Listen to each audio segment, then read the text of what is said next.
కావాలని మనం చేసేది చాలా ఉంటాయి. రాంగ్ సైడ్ రావడం కదా, ఓవర్ స్పీడ్లో వెహికల్ని డ్రైవ్ చేయడం, సీట్ బెల్ట్ పెట్టుకోకపోవడం. ఇక్కడ నుంచి ఇక్కడికే కదా ఎందుకు అనుకుంటాం, ఇక్కడ నుంచి ఇక్కడికే కదా. మీరు మెల్లిగానే వస్తున్నాడు, వచ్చేవాడు ఒకవేళ 100 స్పీడ్లో మీకు గుద్దాడంటే మీ వెహికల్ పరిస్థితి ఏంటి? మీరు స్లోగానే ఉన్నారు. చాలా మంది అంటే నేను స్లోగానే ఉన్నాను కదా, నా వెహికల్ గుద్దుకున్నా నాకేం కాదు కదా అని అనుకుంటాం. కానీ ఎదురు నుంచి వచ్చేవాడు 100 స్పీడ్లో వచ్చి గుద్దేశాడు, అప్పుడు ఏమవుతుంది? మన వెహికల్ పల్టీ కొడుతుంది. ఆ పల్టీ కొట్టినప్పుడు సీట్ బెల్ట్ మిమ్మల్ని పట్టుకొని ఉండాలి. లేదంటే ఫుట్బాల్ లాగా కార్లో మనం అటు ఇటు కొట్టేసుకొని మొత్తం బొక్కలన్నీ ఇరిగిపోతాం. సీట్ బెల్ట్ మన సీట్ని పట్టుకొని ఉందనుకోండి, అప్పుడు ఏమవుతుందంటే ఒక ప్లేస్లో ఫిక్స్ ఉంటాం మనం. సో కాబట్టి అంత లాస్ అవ్వదు. లాస్ అయితే జరుగుతుంది కానీ అంత అవ్వదు. సో మనం ఏమనుకుంటాం, ఇక్కడే కదా చందానగర్ వరకు వెళ్తున్నాం కదా ఎందుకు సీట్ బెల్ట్. సిగ్నల్ దగ్గరికి రాగానే మళ్ళీ బెల్ట్ పెట్టుకుంటూ ఉంటారు. ఎందుకు పెట్టుకుంటారు? వాడు ఫోటో కొడతాడని. వాడి భయం ఉంది కానీ మన ప్రాణ భయం లేదు మనకి. ఓకే, చాలా భయం ఉంది. 15th వరకు డేట్స్ ఎక్స్చేంజ్ చేశారు, కట్టుకున్నారా చాలాన్స్? ఇప్పుడు ఆ తర్వాత మళ్ళీ స్పెషల్ డ్రైవ్ ఉంటుంది. ఇంత ఛాన్స్ ఇచ్చినా కూడా కట్టుకోలేరంటే స్పెషల్ డ్రైవ్ ఉంటుంది. సో ఎంత దాంట్లో ఉందో అంతే పే చేయాల్సి వస్తుంది. ఒకవేళ ఎక్కువ చాలాన్స్ 5 కంటే ఎక్కువ ఉన్నాయంటే వెహికల్ డిటైన్ చేస్తారు, మళ్ళీ కోర్టుకి వెళ్ళి మనం తెచ్చుకోవాలి. సో కాబట్టి ఏం చేయాలి అంటే మనం చాలా సేఫ్గా డ్రైవ్ చేయాలి, ఒక పద్ధతిగా. రోడ్ రూల్స్ ఏమంటున్నాయి, ఓకే, అదేవిధంగా రోడ్ సైన్స్ ఏమంటున్నాయి, ఇవన్నీ దీన్ని అర్థం చేసుకొని మనం డ్రైవ్ చేస్తే ఎప్పుడు మన చేతితో రోడ్ యాక్సిడెంట్ జరగదు. మన ఇండియాలో మనం డ్రైవ్ చేయవలసింది, ఒకవేళ మీరు నేషనల్ హైవేలో ఉన్నారు, స్పీడ్ లిమిట్స్ అక్కడ మీకు 100 and 80 ఇప్పుడు 2 చేశారు తెలుసు కదా. ఇంతకుముందు చాలా ఉండేటి, ఎవడు చేయట్లేదు అనేది 2 చేసి పడేశారు దాన్ని. ఒక రోడ్డు పైన రోడ్ యాక్సిడెంట్ జరిగి వెహికల్ ఆ రోడ్డు కంటే ఫలానా అంత దూరం వచ్చి పడింది అనుకోండి, దానికి మీనింగ్ ఏంటి? ఇప్పుడు ఒక రోడ్డు ఉంది, 100 లైన్ 80 లైన్ ఇచ్చాడు, కానీ ఒక వెహికల్ ఆ రోడ్ యాక్సిడెంట్ అయ్యి అది వచ్చి ఇక్కడ పడ్డదంటే అంతే కదా. సో ఈ రోడ్ ఏదైతే డిజైన్ చేశారో 100 and 80 స్పీడ్లో వెళ్ళేటప్పుడు ఏదైనా అనుకోకుండా జరిగితే అది కంట్రోల్ అయ్యి అక్కడే ఆగేటట్టు అనేసి డిజైన్ చేశారు. కానీ మనం ఎక్కడైతే 100 ఉందో 150 కొడతాం అక్కడ, అందుకే అది దగ్గర వచ్చి అక్కడ పడుతుంది. సో కాబట్టి మనం ఎప్పుడు ఓవర్ స్పీడ్ చేయకూడదు, తక్కువ లాస్ అవ్వాలి. అంటే ఏదైనా రోడ్ యాక్సిడెంట్ జరిగితే ఎక్కువ హెవీ లాస్ జరగకూడదు అంటే ఏం చేయాలి? మనము 40, 50 కంటే దాటకూడదు. 80, 90, 100 కొడుతున్నాం, 120 కొడుతున్నాం అంటే కార్ ఆగుతుంది. కార్ ఎలా ఆగుతుంది? 4 టైర్లలో బ్రేక్ ఒకటేసారి వస్తుంది కాబట్టి ఆ టైర్లు అయితే ఆగుతాయి. కంపెనీ వాడు ఏదైతే తయారు చేసాడో ఆ టైర్లు ఆగుతాయి, కానీ స్పీడ్ ఎక్కువ ఉంది కాబట్టి స్కిడ్ అయ్యి వెళ్ళి తగ్గుతుంది, రాసుకుంటే. గల్ఫ్ కంట్రీస్ లో ఈ కెమెరాలు ఏం చూడరు. 11.5 years నేను అక్కడే ఉండొచ్చాను. రోడ్ యాక్సిడెంట్ జరిగినప్పుడు వాళ్ళు కెమెరాలు ఇవన్నీ ఏవి చెక్ చేయరు. కరెక్ట్ ఆ మరూరు అంటారు, ఆర్టీఓ వాళ్ళు వస్తారు, వాళ్ళు వచ్చి ఎవడి అయితే టైర్ స్కిడ్ అయిన ఆ రోడ్ పైన మార్కింగ్స్ ఉంటాయి వాడితే తప్పనేసి చాలా రాసి వెళ్ళిపోతుంది. సో కాబట్టి ఓవర్ స్పీడ్ ఎప్పుడు డ్రైవ్ చేయకూడదు. ఇప్పుడు మనం షీట్కి వస్తాం. ఈ షీట్ లో ఫస్ట్ ప్లేస్ లో మీరు చూసినట్టయితే ఇక్కడ ఒక సీట్ అడ్జస్ట్మెంట్ కరెక్ట్ చేయకపోవడం వల్ల రోడ్ యాక్సిడెంట్ జరుగుతుంది. తెలుసా మీకు? సీట్ అడ్జస్ట్మెంట్ కరెక్ట్ గా చేయకపోతే, అది లాక్ అవ్వకపోతే రోడ్ యాక్సిడెంట్ జరుగుతుంది. సో ఏ విధంగా జరుగుతుంది ఐడియా ఉందా ఏమన్నా? చలో, మనం డ్రైవింగ్ చేసేటప్పుడు చాలాసార్లు మీరు చూస్తారు, డ్రైవర్ ఇన్స్ట్రక్టర్ ఇంటి దగ్గరికి వస్తారు, కూర్చుంటాము, మనం సీట్ బెల్ట్ పెట్టుకుంటాము. ఇంటి దగ్గర నుంచి బయలుదేరిన తర్వాత ఒక ఫర్లాంగ్ వెళ్ళిన తర్వాత ఒక టర్నింగ్ వస్తుంది, లేదా స్పీడ్ బ్రేకర్ వస్తుంది, లేదా ఒక గుంత వస్తుంది, ఏదో ఒకటి సౌండ్. అప్పుడు మీరు కూర్చున్న సీట్ లో నుంచి అది కొంచెం కదిలి టెక్ మన ఒక సౌండ్ వస్తుంది, క్లిక్ మన ఒక సౌండ్ వస్తుంది. దానికి మీనింగ్ ఏంటి? అప్పటి వరకు మీరు గాలిలో డ్రైవ్ చేస్తున్నారు, అంటే సీట్ లాక్ లేదు. ఆ ప్లేస్ లో కనుక మీరు దానికంటే ఆ సౌండ్ రాకముందు కనుక మీరు బ్రేక్ చేసి ఉంటే బలంగా ఆగడానికి, సో సీట్ వెనక్కి వెళ్ళిపోయింది. సో వన్స్ ఒకసారి సీట్ వెనక్కి వెళ్ళిపోయింది రన్నింగ్ లో అంటే ఏమవుతుంది? చేతులు అందవు, స్టీరింగ్ దూరంగా అయిపోతాం, కాళ్ళు కూడా అందవు. ముందుకు వద్దామా అంటే ఛాన్స్ లేదు. ఎందుకు? సో ఎంత స్పీడ్లో మనం వెళ్తున్నాం అదే స్పీడ్లో ఏం చేయలేక ముందున్న దాన్ని గుద్దేస్తాం. సో ఈ సీట్ అడ్జస్ట్మెంట్ ఏ విధంగా చేయాలి, కార్లో కూర్చునే విధానం, దిగే విధానం రెండు చూపించడం జరిగింది. కార్లో ఎప్పుడైతే మనం కూర్చుంటామో ఫస్ట్ సీట్ అడ్జస్ట్మెంట్ మనం చేసుకుంటాం. ఈ సీట్ అడ్జస్ట్మెంట్ అంటే మన హైట్ని తగ్గిన అంత ఆ క్లచ్కి బ్రేక్ ఎంత లెవెల్ ఉండాలి, మన కార్లో ఎంత హైట్లో ఉండాలి, ఎంత దూరంలో ఉండాలి, ఎంత దగ్గరలో ఉండాలి, ఇది మనం చూసుకుంటున్నాం. అంటే ఈ లెవెల్. ఇప్పుడు ఒక సీట్ మనకు ఏ విధంగా ఉంటుంది? సైడ్ 4 బోర్డు కనిపిస్తున్నాము, కనిపిస్తుంది కదా. ఒక సీట్ మనకు వచ్చేసి ఈ విధంగా మనకు ఉంటుంది. మనం ఇలా కూర్చొని డ్రైవ్ చేస్తాం కదా. ఇక్కడ ఒక లివర్ వస్తుంది మీకు బ్యాక్ రెస్ట్ అడ్జస్ట్ చేయడానికి, ఇక్కడ ఒక లివర్ వస్తుంది కదా. ఇప్పుడు మీకు ఇమేజ్లో చూపించడం జరిగింది, అది సైడ్ లివర్ అన్నమాట. ఇక్కడ ఉంటుంది. ఇది మీకు 15 lakhs పైన ఉన్న వెహికల్స్కి 1 side ఇస్తాడు సెట్ చేయడం. కానీ మన దగ్గర 90% ఇండియాలో వచ్చే వాటికి ఇక్కడ యూ క్లాంప్ ఇస్తాడు కదా, కింద యూ క్లాంప్ ఇస్తాడు.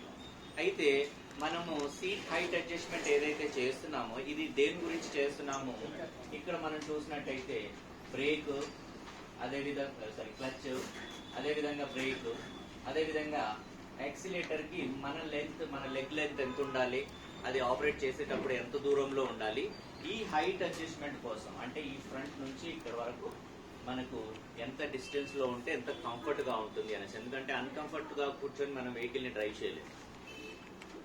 ఎందుకంటే అన్కంఫర్ట్గా కూర్చొని మనం వెహికల్ ఎందుకు డ్రైవ్ చేయలేము అంటే ఇక్కడ స్లైడింగ్ డోర్ ఉంటుంది చూద్దాం. ఇక్కడ నుంచి వచ్చేసేయండి, ఒకలా చైర్లో వచ్చేయండి.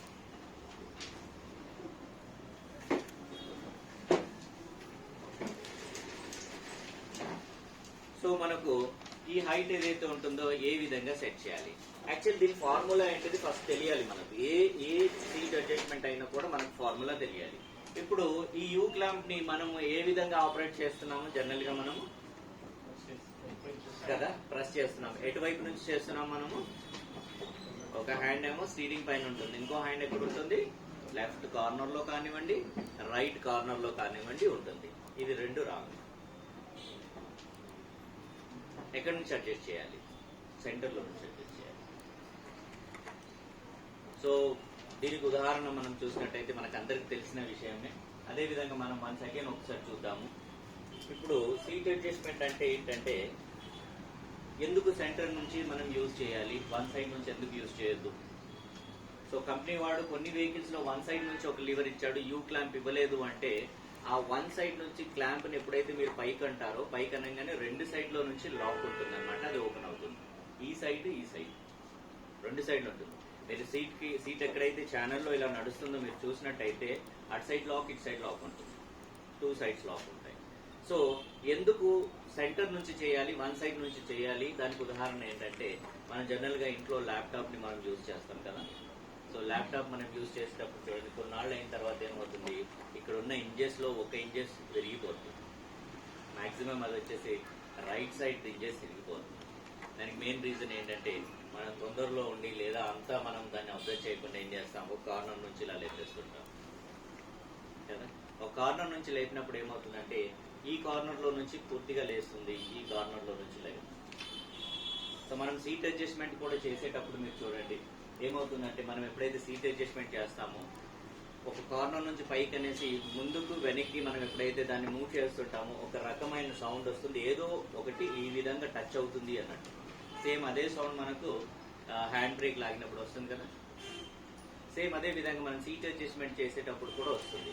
అది ఎందుకు వస్తుంది అంటే మీరు 1 సైడ్ నుంచి ఎప్పుడైతే పైకి లేపుతారో, ఎటు సైడ్ నుంచి అయితే మీరు లేపుతున్నారో అటు సైడ్ది అన్లాక్ అవుతుంది, ఇంకో సైడ్ వచ్చేసి సగం బయటకు వచ్చేసి అలా ఆగిపోతుంది.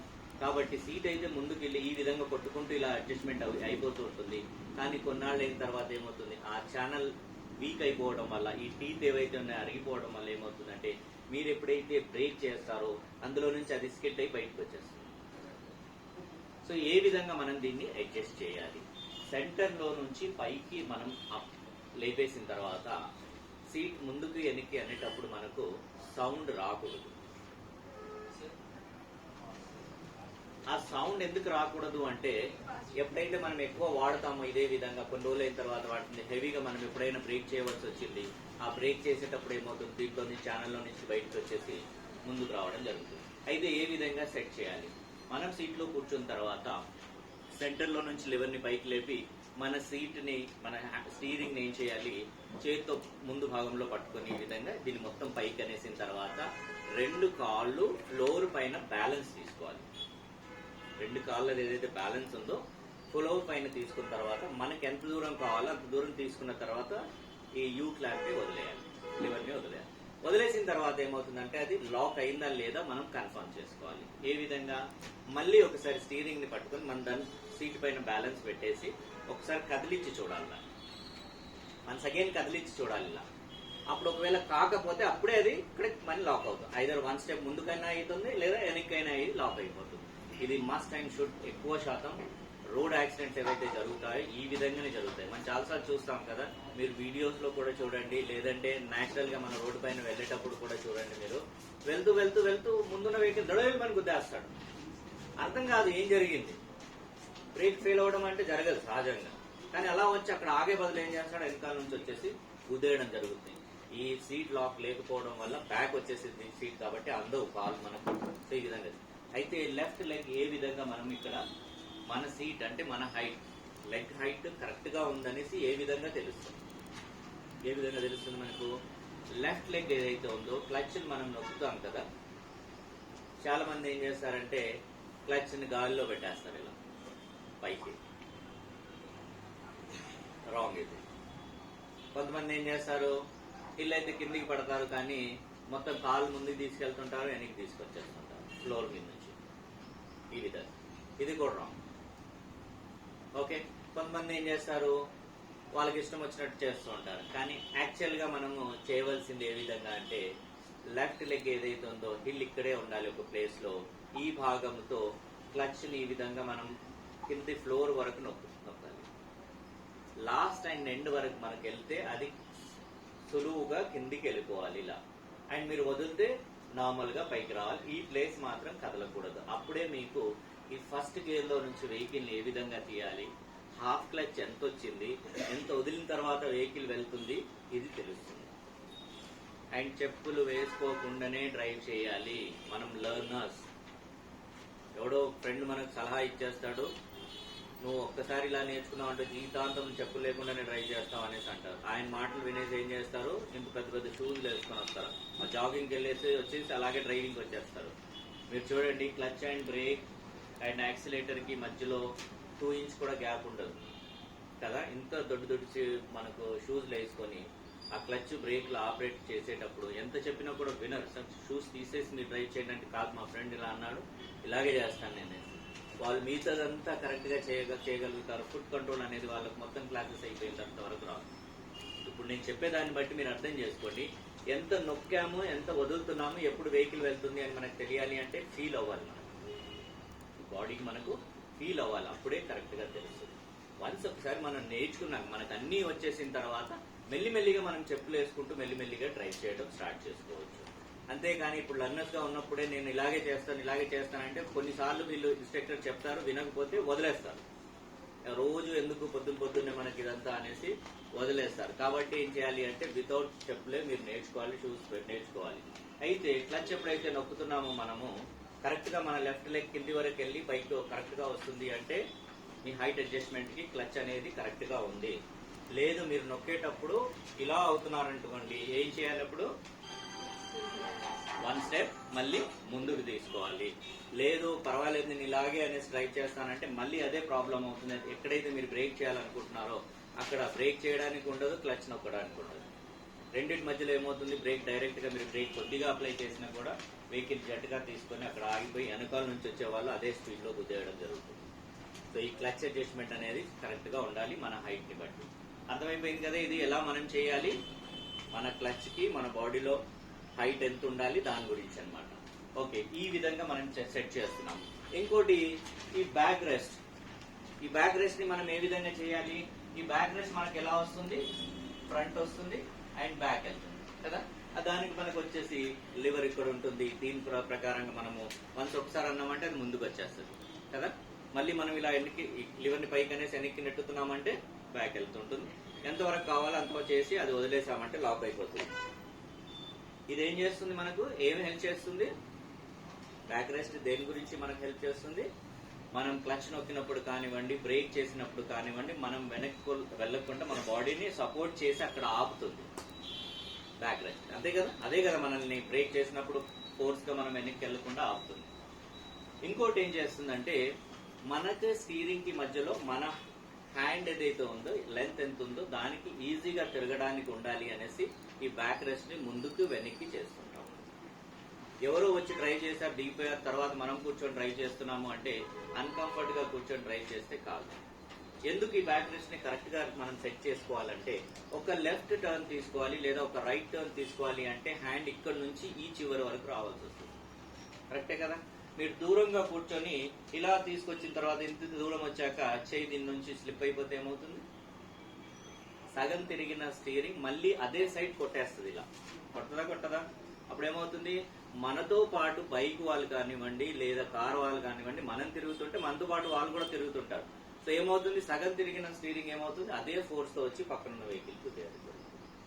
సో కాబట్టి మన హ్యాండ్ అడ్జస్ట్మెంట్ ఏ విధంగా ఉండాలి, హ్యాండ్ పొజిషన్ ఎలా ఉండాలి, ఎంత లెంత్ లో ఉండాలి, మనకు స్టీరింగ్ కి ఎంత దూరంలో ఉండాలి. ఇప్పుడు ఈ స్టీరింగ్ మనకి ఈ విధంగా ఉంటుంది కదా. ఈ స్టీరింగ్ లో కింది భాగంలో నుంచి మీరు 2 చేతులు ఒకేసారి పైకి తీసుకొని రావాలి. ఈ విధంగా పైకి వచ్చేసరికి ఈజీగా మ్యాచ్ అవ్వాలి. పైకి వచ్చేసరికి మీరు ముందుకొచ్చి ఇలా మ్యాచ్ చేస్తున్నారంటే బ్యాక్ రెస్ట్ కరెక్ట్ గా ఉందా? లేదు కదా. ఏం చేయాలి? 1 స్టెప్ పైకి చేయాలి. అర్థమైందమ్మా?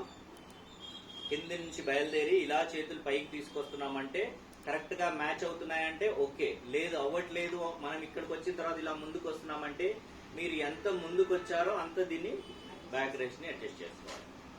లేదు అంటే సేమ్ అదే జరుగుతుంది. టర్న్ చేసినప్పుడు మనకు అదే ఫోర్స్ తో వచ్చి తలగడం జరుగుతుంది. ఓకే, ఇది బ్యాక్ రెస్ట్ అడ్జస్ట్మెంట్ అయిపోయింది. సో నెక్స్ట్ వచ్చేసి ఇది తీసేస్తారు. మీరు చూసారా, చాలా మంది ఇది తీసేస్తారు. వాళ్ళకి అడిగితే ఏం చెప్తారు? నేను రివర్స్ తీసుకునేటప్పుడు నాకు అడ్డం వస్తుంది అందుకే తీసేసానంటారు. ఈ హెడ్ రెస్ట్ ఏదైతే ఉందో మీ ప్రాణాలను కాపాడుతుంది. హెడ్ రెస్ట్ ఏదైతే ఉందో మీ ప్రాణాలను కాపాడుతుంది. ఎలా కాపాడుతుంది?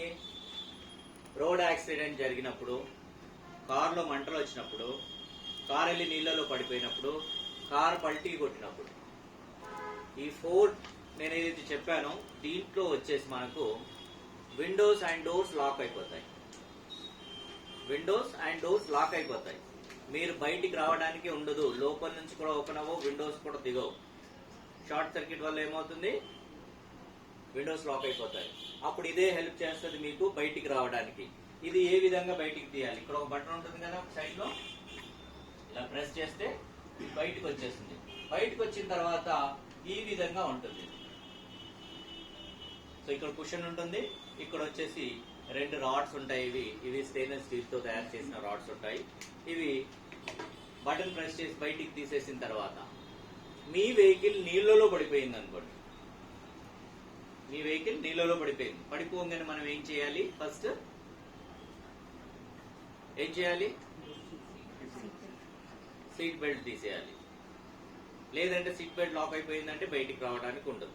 అయితే సీట్ బెల్ట్ ఒకవేళ లాక్ అయిపోయిందంటే మనం ఏం చేయాలి? బ్రాండెడ్ కంపెనీస్ వాళ్ళు ఏం చేస్తారంటే మనకు సేఫ్టీ టూల్ అనేసి ఇస్తారు. సేఫ్టీ టూల్ ఈ విధంగా ఉంటుంది. ఈ 3 విధాలుగా మనకు పని చేస్తుంది. ఇది ఈ సేఫ్టీ టూల్ అనేది ఒకటి బెల్ట్ కట్ చేయడానికి ఉంటుంది. ఈ విధంగా బెల్ట్ ని కట్ చేస్తుంది అన్నమాట. ఇది ఓకే. బెల్ట్ ఇక్కడ ఉంటుంది కదా మనకు, ఈ చివరిలో బెల్ట్ ఇక్కడ ఉంటుంది కదా. బెల్ట్ ని ఇలా తీసి దీంట్లో పెట్టి ఇలా చేయగానే కట్ అయిపోతుంది. నైలాన్ బెల్ట్ ఉంటుంది, ఇది కట్ అయిపోతుంది. కట్ అయిపోయిన తర్వాత ఇటువైపు నుంచి చూడండి, షార్ప్ గా ఉంది కదా ఇది.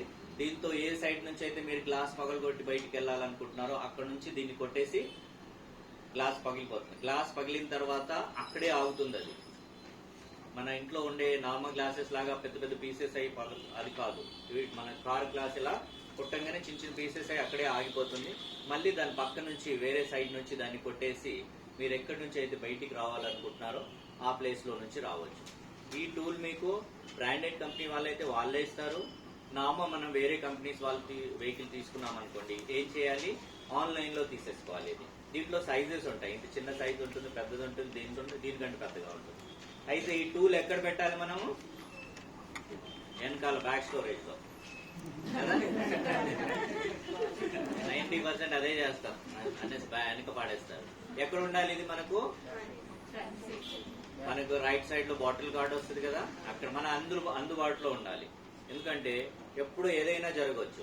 సో రెండవది ఏంటంటే, మీరు ఇలా అన్నారనుకోండి, ఈ వెనకాల సీట్ ఉంటుంది కదా లెఫ్ట్ సైడ్ లో, దాని వెనకాల జిప్, దాంట్లో కూడా అచ్చివర్ కాదు ఇచ్చివర్ పెట్టాలి. అచ్చివర్ పెడితే మళ్ళీ అందదు, ఇచ్చివరకే ఉండాలి. ఇలా అన్నప్పుడు మీరు హ్యాండ్ అందులోకి రావాలి.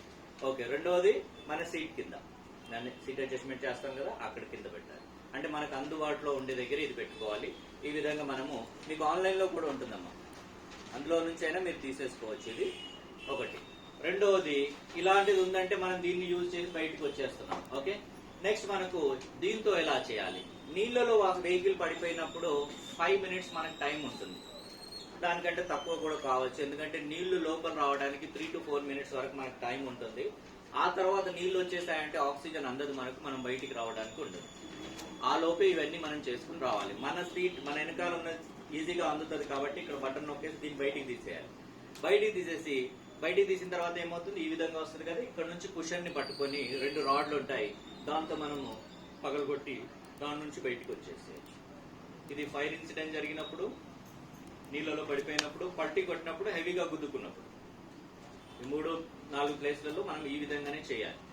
ఫైర్ ఇన్సిడెంట్ జరుగుతుంది అని మనకి ఎలా తెలుస్తుంది? ఈ లైట్స్ ఉన్నాయి కదా ఇక్కడ, మనకు వార్నింగ్ ఇండికేషన్స్. ఈ 3 లైట్స్ ఉన్నాయి ఇక్కడ వార్నింగ్. బయట వాళ్ళకి కనిపించకపోతే మళ్ళీ తర్వాత వెళ్ళేటప్పుడు చూడండి. ఈ వార్నింగ్ ఇండికేషన్స్ ఏవైతే ఉన్నాయో, ఈ వార్నింగ్ ఇండికేషన్స్ కార్ రన్నింగ్ అయ్యేటప్పుడు ఈ మూడిట్లో నుంచి ఏ ఒక్కటైనా రాకూడదు. కార్ రన్నింగ్ అయ్యేటప్పుడు, కార్ కదిలింది అనుకోండి, ఈ కదిలేటప్పుడు మాత్రం ఇవి రాకూడదు. బ్లాంక్ గా ఉండాలి, ఎలాంటి లైట్స్ లేకుండా ఉండాలి. ఇందులో నుంచి ఏదైనా కంటిన్యూగా వస్తుందంటే మీ వెహికల్ లో ప్రాబ్లం ఉంది, ఎలక్ట్రికల్ ప్రాబ్లం ఉంది అండ్ వేరే ఇష్యూస్ ఉన్నాయి, ఫైర్ ఇన్సిడెంట్ జరిగే ఛాన్సెస్ ఉన్నాయి. కాబట్టి వెహికల్ ని సైడ్ తీసుకొని ఇమీడియట్లీ ఆఫ్ చేసి కార్ లో నుంచి దిగిపోవాలి. ఆ తర్వాత మీరు సర్వీస్ సెంటర్ కాల్ చేస్తారా, లేదా మీ రిలేటెడ్ మెకానిక్ కాల్ చేస్తారా, వాళ్ళకి కాల్ చేసి రమ్మని చెప్పాలి. రెండవది, ఈ హెడ్ రెస్ట్ ఇంకో విధంగా మీ ప్రాణాలని కాపాడుతుంది. 5th వన్, ఏ విధంగా? ఒక కార్ యాక్సిడెంట్ జరిగినప్పుడు మనం ఒక 100 స్పీడ్ తో వెళ్లి గుద్దుకున్నాం అనుకోండి, ఏమవుతుంది? ఫస్ట్ దేన్నైతే బలంగా గుద్దామో దాని సైడ్ వెళ్తామా, ఈ విధంగా బెల్ట్ పెట్టేసి ఉంటుంది. బెల్ట్ ఏం చేస్తుంది మీకు?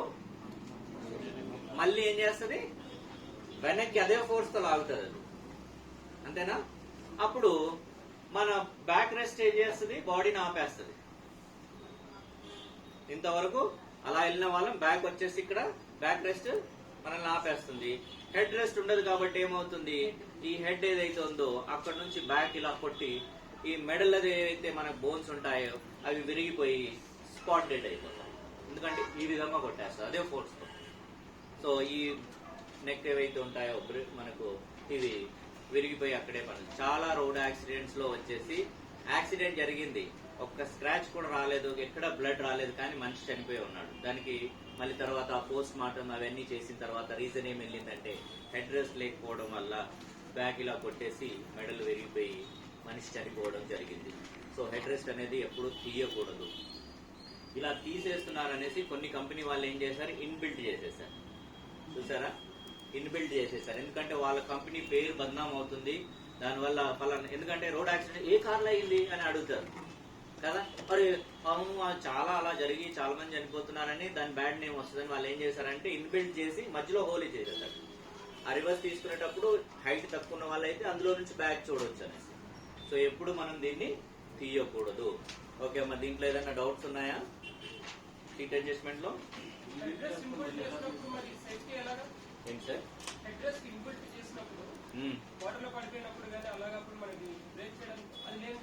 తెచ్చుకోవాలి, రెండిట్లో ఏదో ఒకటి ఉండాలి. నెక్స్ట్ మనకు వచ్చేసి సీట్ బెల్ట్ డైట్ బోర్డ్లో క్లస్టర్లో కనిపిస్తుంది. సో మనకు వచ్చేసి సీట్ బెల్ట్ మనం వాడతాము. సీట్ బెల్ట్ పెట్టేటప్పుడు చాలాసార్లు కుస్తీ కూడా పడుతూ ఉంటాం దాంతో కదా. సింపుల్ గా దాన్ని పెట్టే విధానం మనం నేర్చుకున్నాం అనుకోండి, అంత మనకు అవసరం లేదు దాంతో కుస్తీ పడవలసిన. ఓకే, అదే విధంగా మనం చూసినట్టయితే సీట్ బెల్ట్ లో చాలా బరువైనది ఏముంటుంది, బకెల్ కదా. ఈ సీట్ బెల్ట్ కరెక్ట్ గా రిలీజ్ చేయకపోతే ఈ బోన్ ఫ్రాక్చర్ అయిపోతుంది ఇక్కడ. అదే సీట్ బెల్ట్ ఇక్కడ నుంచి తగిలి ఇక్కడ తగిలి ఇక్కడ కన్ను పైన తగిలి పన్ను పైన తగిలి ఇలా మార్కింగ్స్ వచ్చేస్తాయి. చాలా బలంగా తగులుతుంది. ఎందుకు, సీట్ బెల్ట్ ఇలా నొక్కంగా ఫాస్ట్ గా వెళ్ళిపోతుంది కదా. సో అది ఇక్కడ నుంచి తగులుకుంటూ వెళ్ళిపోతుంది. కొన్నిసార్లు ఈ సైడ్ గ్లాస్ ఏదైతే ఉందో దీన్ని కూడా పగలు కొట్టేస్తుంది వచ్చేసి ఇలా. సో పెట్టే విధానం తీసే విధానం కూడా చెప్పడం జరిగింది దీంట్లో. సీట్ బెల్ట్ ని ఎలా పెట్టాలి, మనం ఏం చేస్తాం, ఫాస్ట్ గా లాగుతాం. ఫాస్ట్ గా లాగడం అంటే ఏంటిది, గుద్దుకోవడం. అందుకే అది ఏమవుతుంది, లాక్ అయిపోతుంది.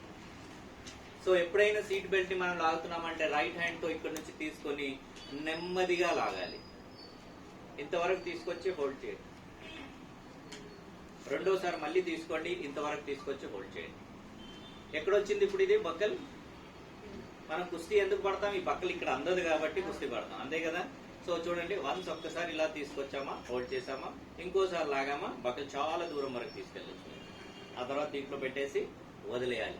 సీట్ బెల్ట్ ఎలా ఉండాలి, రైట్ షోల్డర్ లో నుంచి లెఫ్ట్ కి వెళ్ళి లాక్ అయ్యి మళ్ళీ మన స్టమక్ పై నుంచి రైట్ కి రావాలి. చాలా మంది ఏం చేస్తారు, ఇక్కడ నుంచి పెడతారు. కరెక్ట్, అది సీట్ బెల్ట్ వీని ఈ విధంగా చేస్తే ఏ విధంగా ఉంటుంది, ఇలా ఉండాలి. సో ఇదేం హెల్ప్ చేస్తుంది మనకు,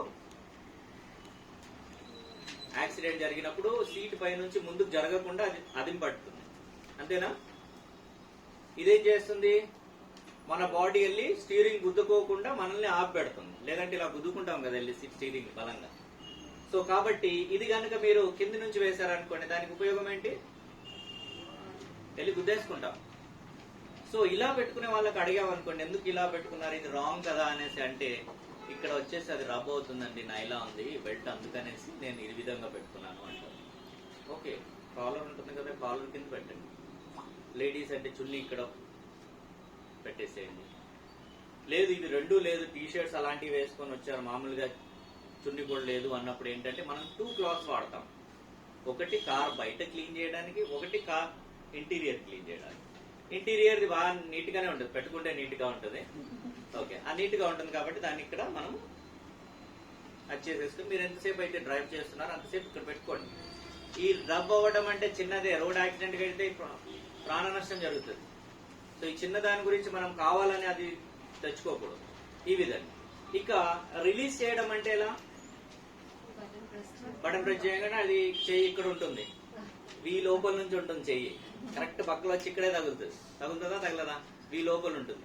సో ఎప్పుడైతే ఇక్కడ నొక్కుతామో అది వచ్చి బలంగా వచ్చి ఇక్కడ గుద్దేయడం జరుగుతుంది. మీకు తెలుసు కదా, ఈ ప్లేస్ లో ఎప్పుడైనా దెబ్బ తగిలిందా, హాఫ్ అన్ అవర్ వరకు చెయ్యి పనిచేయదు. సో అదే విధంగా జరుగుతుంది. కాబట్టి మనం ఏం చేయాలి, ఎప్పుడైతే మనం బెల్ట్ రిలీజ్ చేస్తామో ఇక్కడ నుంచి మళ్ళీ పైకి లేపి హోల్డ్ చేసేసి ఆ తర్వాత బక్కల్ని ప్రెస్ చేస్తే అక్కడే ఉంటుంది.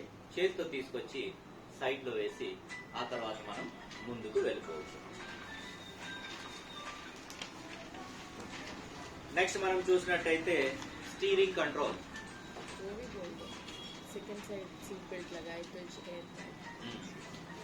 సీట్ బెల్ట్ గురించి ఇంకోటి చూడండి. ఇప్పుడు ఏం చేస్తున్నారు, చాలా మంది వచ్చి నాకు అడుగుతూ ఉంటారు, సార్ సేఫ్టీ గురించి కార్ కొనాలి, సేఫ్టీ గురించి కార్ కొనాలి అని. సో ఇప్పుడు 2 ఎయిర్ బ్యాగ్స్ మ్యాండేటరీ చేశారండి. మన ఇండియన్స్ కి ఏంటంటే ఎక్కువ మైలేజ్ ఇచ్చే వెహికల్ రావాలి, హై సేఫ్టీ ఫీచర్స్ ఉండాలి, ఓకే, తక్కువ రేట్ లో రావాలి కదా. సో ఇవన్నీ ఉంటాయి. ఇవన్నీ కమిట్మెంట్స్ వాళ్ళు మనకి ఇవ్వాలి అంటే వాళ్ళు క్వాలిటీ తగ్గిస్తాం. ఇప్పుడు గవర్నమెంట్ కూడా మ్యాండేటరీ చేసింది 2 ఎయిర్ బ్యాగ్స్ బేసిక్ మోడల్లో కూడా ఉండాలి అనేసి. సో అది యాక్సిడెంట్ అయినప్పుడు కూడా ఓపెన్ అవుతున్నాయి, కానప్పుడు కూడా ఓపెన్ అయిపోతున్నాయి. సో ఇక్కడ మనం చూడవలసింది, మనం ఒక 10-15 లక్షల వెహికల్ మనం పెట్టేసి ఏం చేస్తామంటే కొంటాము. హై ఫీచర్స్ అంటే హెవీ సెక్యూరిటీ ఫీచర్స్ ఉన్నాయి తీసుకుంటాం వెహికల్స్. కానీ ఇక్కడ గుర్తుపెట్టుకోవాల్సింది ఏంటంటే మీరు ఆఫీస్కి సింగిల్గా వెళ్తున్నారు, మీరు బెల్ట్ పెట్టుకున్నారు, మీ వెహికల్ యాక్సిడెంట్ అయ్యిందంటే ఎయిర్ బ్యాగ్ ఓపెన్ అవ్వదు. ఎందుకు? లెఫ్ట్ సైడ్ లో ఎయిర్ బ్యాగ్ పెట్టేసి లేదు కాబట్టి. సో మీరు సింగిల్ గా డ్రైవ్ చేస్తున్నారంటే ఆ బెల్ట్ ని లాగి పెట్టేసేయాలి, అప్పుడే ఎయిర్ బ్యాగ్ ఓపెన్ అవుతుంది. 2 సైడ్ బెల్ట్ పెట్టేసి ఉంటేనే ఎయిర్ బ్యాగ్ ఓపెన్ అవుతుంది, లేదంటే కాదు. కొన్ని వెహికల్స్ లో మీరు చూసుంటారు, మీరు పెట్టుకున్నా కూడా సీట్ బెల్ట్ ది బజర్ మోగుతూ ఉంటుంది, అటు సైడ్ ది పెట్టారు కాబట్టి. సో కొన్ని వెహికల్స్ వాళ్ళు అంటే బజర్ ఇవ్వకపోతే అది ఓపెన్ అవ్వదు, అంటే మనకు తెలియదు కాబట్టి. వీళ్ళేమో మనల్ని అలర్ట్ చేస్తున్నారు. కొన్ని కంపెనీ వాళ్ళు అది మ్యాండేటరీ అలాగే ఉంటుంది అనమాట, అటువైపు పెట్టి లేదంటే ఎయిర్ బ్యాగ్ ఓపెన్ అవ్వదు. సో కాబట్టి సింగిల్ గా డ్రైవ్ చేస్తున్నారంటే ఆ బెల్ట్ ని కూడా లాగి లాక్ చేసేసి మీరు పెట్టేసుకుని వెళ్ళాలి. పెట్టాలి సార్, కంపల్సరీ పెట్టాలి. తెలియక అది పెట్టరు, తెలిసిన వాళ్ళు ఖచ్చితంగా పెడతారు. సో నెక్స్ట్ మనకు వచ్చేసి స్టీరింగ్ కంట్రోల్. స్టీరింగ్ కంట్రోల్లో ఏమేం ప్రాబ్లమ్స్ వస్తున్నాయి మీకు? అందరికి ఏ ప్రాబ్లం రావట్లేదా? రైట్ సైడ్ జడ్జ్మెంట్ అంటారు. నెక్స్ట్ అమ్మా ఏ మార్జిన్స్ అంటారు? Okay, front view judgement. Okay, next మనకు పేపర్ వెనకాల సైడ్ లో ఉన్నాయి అవన్నీ. సో ఇది బేసిక్స్ అన్నమాట, మనం ఇటువైపు అన్ని చెప్పేటి బేసిక్స్ అన్నమాట. మెయిన్ అక్కడే చెప్పండి. ఓకే, హ్యాండ్స్ అనేవి మనకు ఇలా అయిపోతూ ఉంటాయి కదా, ఒకటే. అది రెండవది ఏంటంటే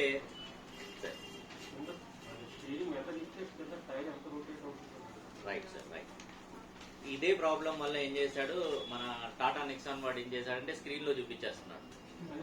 కార్ టైర్లు ఎటు వెళ్తున్నాయి, ఎటు జరుగుతున్నాయి అవి చూపించాడు. కార్ స్టార్ట్ చేయగానే కార్ టైర్లు ఎటు తిరిగి ఉన్నాయి స్క్రీన్ లో చూపించేస్తాడు. సో ఎప్పుడైనా మనం మ్యాండేటరీగా ఎలా నేర్చుకోవాలి అంటే మాన్యువల్ నేర్చుకోవాలి, దానికి అలవాటు పడవద్దు. గేర్లు మార్చడం కూడా దానికి అలవాటు పడదు. అక్కడ 2, 3 అని చూపిస్తుంటాడు కదా, కార్ ని వాష్ చేయించేస్తే 2 దగ్గర 3 చూపిస్తాడు, 3 దగ్గర 5 చూపిస్తాడు. సో ఎప్పుడైనా మాన్యువల్ గా మనం కార్ ని డ్రైవ్ చేయడం నేర్చుకోవాలి. అయితే ఇక్కడ మనం చూసినట్టయితే ఫస్ట్ మనం చాలా దూరం చూసి డ్రైవ్ చేయాలి. మీ ఇన్స్ట్రక్టర్ చెప్తారు కదా, లాంగ్ చూసి డ్రైవ్ చేయండి, కార్ ఒక సైడ్ వెళ్ళిపోతుంది లేదా లెఫ్ట్ వెళ్ళిపోతుంది అని చెప్తారు. మనం ఏం చేస్తాము, అప్పటి వరకు దూరం చూస్తాము, ఒక పాయింట్ చేసేసి అక్కడ దాని దగ్గరికి వెళ్లే వరకు అక్కడే చూస్తుంటాము.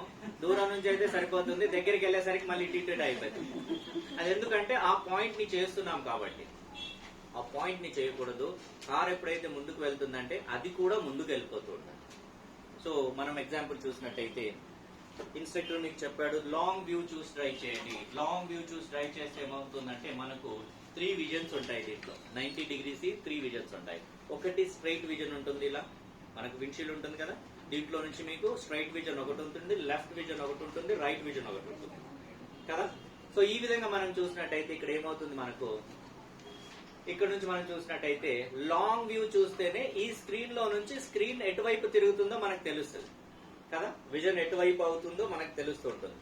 లాంగ్ వ్యూ అంటే మనం ఏం చేస్తాము, ఇక్కడ నుంచి ఇక్కడ ఒక పాయింట్ చేసేసి ఇక్కడ వరకు వెళ్లే వరకు అలా చూస్తూ చూస్తూ దగ్గరికి వెళ్ళిపోయే వరకు అది దగ్గరికి వచ్చేస్తుంది కాబట్టి కార్ ఇటు కానీ వెళ్ళిపోతూ ఉంటుంది. సో ఏం చేయాలి, మనం లాంగ్ చూస్తున్నామంటే దీంతో పాటు మన వ్యూ కూడా ముందుకు వెళ్ళిపోతూ ఉంటాయి. మీరు ఎంత లాంగ్ వ్యూ చూస్తే కార్ అంత స్ట్రైట్ గా వెళ్తుంది. అండ్ రెండవది, కారు లెఫ్ట్ కి వెళ్తుంది అమ్మ అనగానే మనం ఏం చేస్తాం, రైట్ కి చేసేస్తాం కదా, ఆ రైట్ కి వెళ్ళిపోతుంటుంది. మళ్ళీ అయ్యో రైట్ కి వెళ్తుంది కదా అని లెఫ్ట్ చేస్తాం, మళ్ళీ అది లెఫ్ట్ కి వెళ్తుంది. ఇది ఎందుకు వెళ్తుంది అంటే యాక్చువల్ ఫార్ములా తెలియకపోవడం వల్ల. కార్లో ఎన్ని టైర్లు ఉంటాయి, 4. ఈ టైర్లు ఓన్లీ స్ట్రైట్ మనకు మన వెనకాల వస్తుంటాయి. ఈ టైర్లు మాత్రం ఇటు కానీ తిరగవు, బాడీని స్ట్రైట్ పెట్టేసి స్ట్రైట్ గా వెళ్తాయి. ఈ టైర్లు మాత్రమే రైట్ కి లెఫ్ట్ కి తిరుగుతూ ఉంటాయి.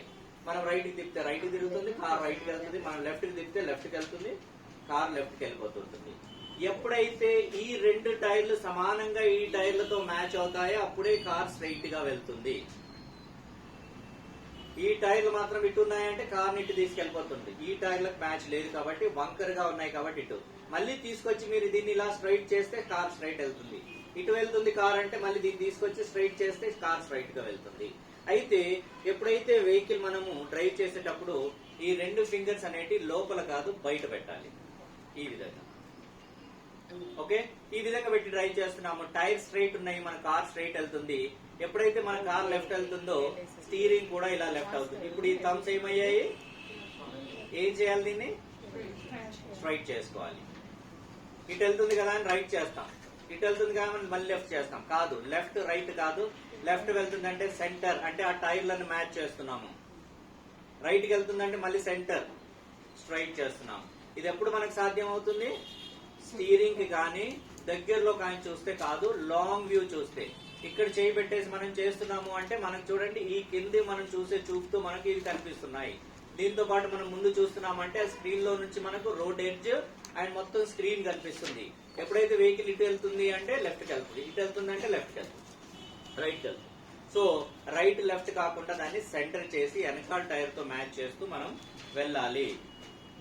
రెండో ప్రాబ్లం మనకి ఇక్కడ ఏమొస్తుంది, స్టీరింగ్ లో లెఫ్ట్ టర్న్ తీసుకోవాలి అంటే ఎలా తిప్పాలో తెలియక ఏం చేస్తారు, ఇలా చేస్తుంటారు. ఇది రాంగ్, చేయకూడదు. ఓకే, చాలా మంది ఏం చేస్తారు, ఒక లెఫ్ట్ అనగానే ఈ చైన్ ని లాగుతారు ఇలా.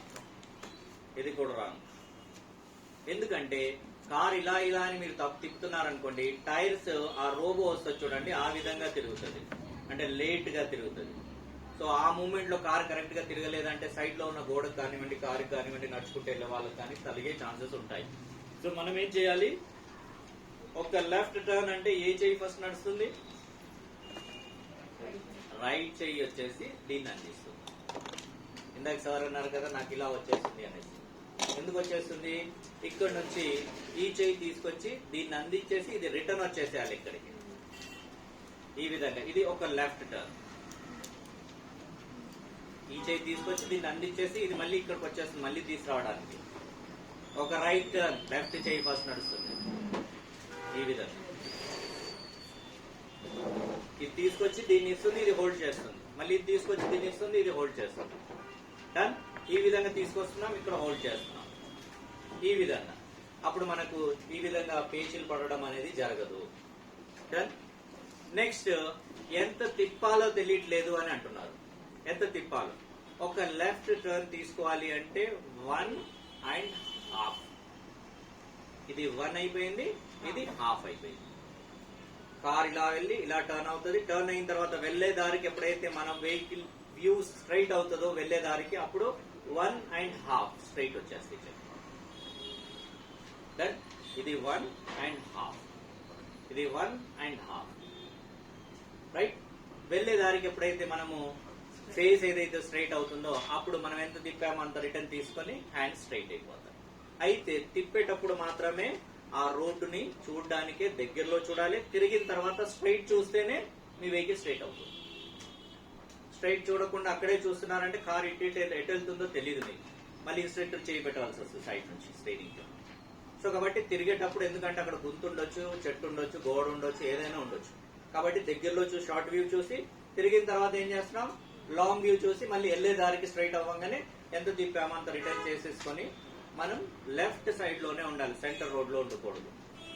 సింగిల్ రోడ్ ఉన్నా కూడా లెఫ్ట్ సైడ్ లోనే ఉండాలి. అటు నుంచి వచ్చే వాళ్ళకి దారి ఇవ్వాలి. డన్. చాలాసార్లు ఏమవుతుంది, టర్న్ అయిన తర్వాత రైట్ సైడ్ లో ఉండడం వల్ల ఎదురు నుంచి వచ్చే వాళ్ళు మనల్ని గుద్దేయడం జరుగుతుంది. సో టర్న్ చేసిన తర్వాత కూడా మన వెహికల్ స్ట్రైట్ అయ్యాక లెఫ్ట్ కార్నర్ లో ఉండి మనం ఎప్పుడు లెఫ్ట్ కార్నర్ నుంచి డ్రైవ్ చేసుకుంటూ వెళ్ళాలి. ఇదే స్టీరింగ్ లో మళ్ళీ మనకు ఎక్కువ ప్రాబ్లం వచ్చేది ఎక్కడ వస్తుందంటే, గట్టిగా పట్టేసుకుంటాం. రెండు చేతులు పట్టుకుని లాగినా కూడా వాళ్ళు వదలరు. ఇప్పుడు ఒక టర్నింగ్ చేస్తున్నారు, అటు నుంచి లారీ వస్తుంది, మీరు తిప్పలేకపోతున్నారు, ఇన్స్ట్రక్టర్ కూడా తిప్పలేకపోతారు అక్కడ. ఎందుకు, మీరు గట్టిగా పట్టుకున్నారు కాబట్టి. అతను వచ్చేసి మనల్ని గుద్దేస్తాడు. సో కార్ డ్రైవ్ చేసేటప్పుడు ఎక్కువ ప్రెషర్ ఎక్కడ పడుతుంది, మన బలం ఎక్కడ అవసరం పడుతుంది, లేదు, ఆయిల్ క్లచ్ వచ్చేసాయి కదా. ఇప్పుడు కేబుల్ క్లచ్లు అన్ని క్లోజ్ అయిపోయాయి. ఆయిల్ తో రన్ అయ్యే క్లచ్. ఇప్పుడు బ్రేక్ ఆయిల్ వేస్తేనే క్లచ్ రన్ అవుతుంది, బ్రేక్ ఆయిల్ అయిపోతే క్లచ్ రన్ అవ్వదు. సో అదేవిధంగా మనము కార్ డ్రైవింగ్ చేయడానికి ఒక రోజ్ ఫ్లవర్ ని పట్టుకోవడానికి ఎంత ప్రెషర్ అవసరమో అంతే ఇలా అంటే వచ్చేయాలి. ఎక్కువ ప్రెషర్ ఎక్కడ అవసరం పడుతుంది, బలం ఎక్కడ, టైర్ ఓపెన్ చేసేటప్పుడు. మెషిన్ తో టైట్ చేస్తాడు కదా వాడు, అక్కడే మనకు అవసరం పడుతుంది. హోల్ మొత్తం కార్ డ్రైవింగ్ చేసే దాంట్లో ఎక్కడ చాలా మంది అంటారు స్టీరింగ్ పైన బలం ఎక్కువ పడుతుంది అనేసి. లేదు, ఈపీఎస్ ఎలక్ట్రానిక్ పవర్ స్టీరింగ్స్ వచ్చాయి. మీరు చూడండి, 2 చేతులతో పట్టుకొని ఇలా అనండి, తిరుగుతుంది. జస్ట్ 2 ఫింగర్స్ తో ఇలా అనండి, స్టీరింగ్ తిరుగుతుంది. సో ఇంకోటి, వీళ్ళు ఎందుకు ఈ విధంగా గట్టిగా పట్టుకుంటున్నారంటే వీళ్ళ మైండ్ లో ఎలా ఉంది, కార్ స్టార్ట్ చేసేప్పుడైతే మూవ్ చేస్తాను నేను, ఇది గిర్రను తిరిగిపోతుందేమో అన్నట్టు భయం ఉంటుంది. ఆ భయం వల్లనే వీళ్ళు ఏం చేస్తారంటే గట్టిగా పట్టుకుంటారు. 90% మీరు వాళ్ళతో మేము క్వశ్చన్ అడిగినా కూడా వాళ్ళ ఆన్సర్ సరే తిరిగిపోతుంది కదా అనేసి. చూడండి, కారు ఇందాక సార్ అన్నారు కదా, ఆ టైర్స్ ఎటు తిరిగి ఉన్నాయో మనకు తెలియట్లేదు అనేసి. దీనికి ఆన్సర్ ఇదే. 2 చేతులు స్టీరింగ్ పై నుంచి తీసేసి ఒళ్ళో పెట్టుకోండి, కార్ను స్టార్ట్ చేయండి, ఫస్ట్ గేర్ వేయండి, చేతులు ఇలా పెట్టేసుకొని క్లచ్ని మెల్లిగా రిలీజ్ చేయండి. మెల్లిగా రిలీజ్ చేస్తే కార్ ఒక సైడ్ వెళ్ళడం స్టార్ట్ అవుతుంది. అప్పుడు చేతితో ఇలా అనేసి స్ట్రైట్ చేయండి, స్ట్రైట్ వెళ్తుంటుంది కదా. చూసారా మీరు? అది కార్ ఫస్ట్ కదిలేటప్పుడే మీకు తెలుస్తుంది అది ఎటువైపు వెళ్తుంది. విజన్ లో మీకు ఐడియా ఉంటుంది. ఇప్పుడు మీరు ఇలా పట్టుకొని డ్రైవ్ చేస్తున్నాను, క్లచ్ వదలంగానే అది టైర్లు కనుక ఇటు తిరిగి ఉన్నాయంటే వెహికల్ ఇలా వెళ్తుంది. అప్పుడు ఏం చేస్తాం మనం, స్ట్రైట్ చేసి స్ట్రైట్ తీసుకెళ్తాం. 2 చేతులు ఇలా పెట్టుకొని కార్ని క్లచ్ వదలండి, అది తిరగదు. ఎప్పటి వరకు అయితే మీరు చేయి పెట్టి తిప్పరో అప్పటి వరకు అది తిరగదు. అది గిరున తిరిగే ఛాన్సెస్ లేదు. అది ఎప్పుడు రిటర్న్ కొడుతుంది, నేను ఇందాక అన్నాను కదా, సగం తిప్పిన తర్వాత కనుక వదిలేస్తే అది అదే ప్లేస్ తో వచ్చేసి రైట్ లో కొట్టేసి యాక్సిడెంట్ జరిగే ఛాన్సెస్ ఉంటాయి. సో రెండవది, ఇక్కడ స్టీరింగ్ పక్కనే రైట్ సైడ్ లో లెఫ్ట్ సైడ్ లో మనకు 2 స్టిక్స్ ఉంటాయి ఇలా. దేనికోసం? అది లెఫ్ట్ సైడ్ వచ్చేసి మనకు వైపర్ రన్ చేయడానికి, రైట్ సైడ్ లో ఉన్నది ఇండికేటర్ చేయడానికి అండ్ లైట్స్ ఆన్ చేయడానికి ఉంటుంది. సో ఇండికేటర్ కూడా మనం రాంగ్ వేయడం జరుగుతుంది, ఎందుకంటే స్టీరింగ్ తిప్పేటప్పుడే అది కూడా చేయాలి కాబట్టి మనం రాంగ్ చేయడం స్టార్ట్ అవుతుంది. చూడండి, ఇండికేటర్ అనేది ఎప్పుడే వేయాలి? తీసుకునేటప్పుడు కాదు, 100 మీటర్ ముందు. అంతే కదా మన దగ్గర, మన ఇండియన్స్ చేసే మిస్టేక్సే అది. చాలా మంది అయితే అసలు ఇండికేటరే ఫాలో అవ్వడు. 2 వీలర్ పైన వెళ్తున్నాడంటే వాడు తల ఇలా అన్నాడంటే మనం అర్థం చేసుకోవాలి, ఓకే టర్న్ అవుతున్నాడు అని. అంతే కదా. సో ఇండికేటర్ అనేది ఏ విధంగా వాడాలి అంటే 100 మీటర్ ముందు వెనకాల ఉన్న వాళ్ళని అలర్ట్ చేయాలి, నేను ముందుకు వెళ్ళిన తర్వాత లెఫ్ట్ కి వెళ్తున్నాను 100 మీటర్ ముందు. సో ఒక లెఫ్ట్ ఇండికేటర్ వేయాలంటే చేయి తీసుకొచ్చి ఇక్కడ చూసి ఇలా పైకి కిందికి వేయవలసిన అవసరం లేదు. ఏ విధంగా చూడండి, ఈ 2 ఫింగర్స్ గుర్తు పెట్టుకోండి. రాంగ్ ఇండికేటర్ లైఫ్ లో ఎప్పుడు వేయరు మీరు. ఇది వచ్చేసి రైట్, ఇది లెఫ్ట్. ఇది రైట్, ఇది లెఫ్ట్. ఇక్కడ మన చేయి ఉంటుంది, స్టిక్ చూసారా ఇలా స్ట్రైట్ ఉండదు, ఇలా పైకి బెండ్ అయి ఉంటుంది కదా. ఇది మన చేతికి అందడానికి. ఓకే, సో ఇక్కడ మనం చేయి ఇలా పెట్టి డ్రైవ్ చేస్తున్నాము. రైట్ ఇండికేటర్ అంటే రైట్, లెఫ్ట్ అంటే left, right left. Auto stop ఉంటుంది, దానంతటా అది మీరు ఆఫ్ చేయవలసిన అవసరం లేదు. సో రైట్ ఇండికేటర్ అంటే రైట్. ఈ రాంగ్ ఇండికేషన్ ఎందుకు వేస్తారు? కార్ లో కూర్చుంది మర్చిపోయి రైట్ అనగానే కార్ ముందు ఉండి ఆలోచిస్తారు. సో కాబట్టి ఏమవుతుంది, రాంగ్ ఇండికేషన్ వేస్తూ ఉంటారు. సో అందుకనేసి మనం ఈ 2 ఫింగర్స్ కనుక గుర్తు పెట్టుకుంటే అదంతా మైండ్ లో తీసుకురావాల్సిన అవసరం లేదు. రైట్ అనగానే వేలు ఇలా వెళ్ళిపోతుంది రైట్, లెఫ్ట్ అనగానే లెఫ్ట్. డన్. ఈ విధంగా ఉంటుంది. ఈ స్టీరింగ్ లో ఏదన్నా మీకు ప్రాబ్లం, ఇంకా నెక్స్ట్ క్లియర్ అయిందా? ఇప్పుడు డన్, క్లియర్ అయిందమ్మా? ఓకే, నెక్స్ట్ వెళ్ళిపోదామా? నెక్స్ట్ వచ్చేసి ఫుడ్ కంట్రోల్స్. ఫుడ్ కంట్రోల్స్ లో అమ్మా చెప్పండి. అవునమ్మా, లాంగ్ చూస్తేనే అవుతుందమ్మా.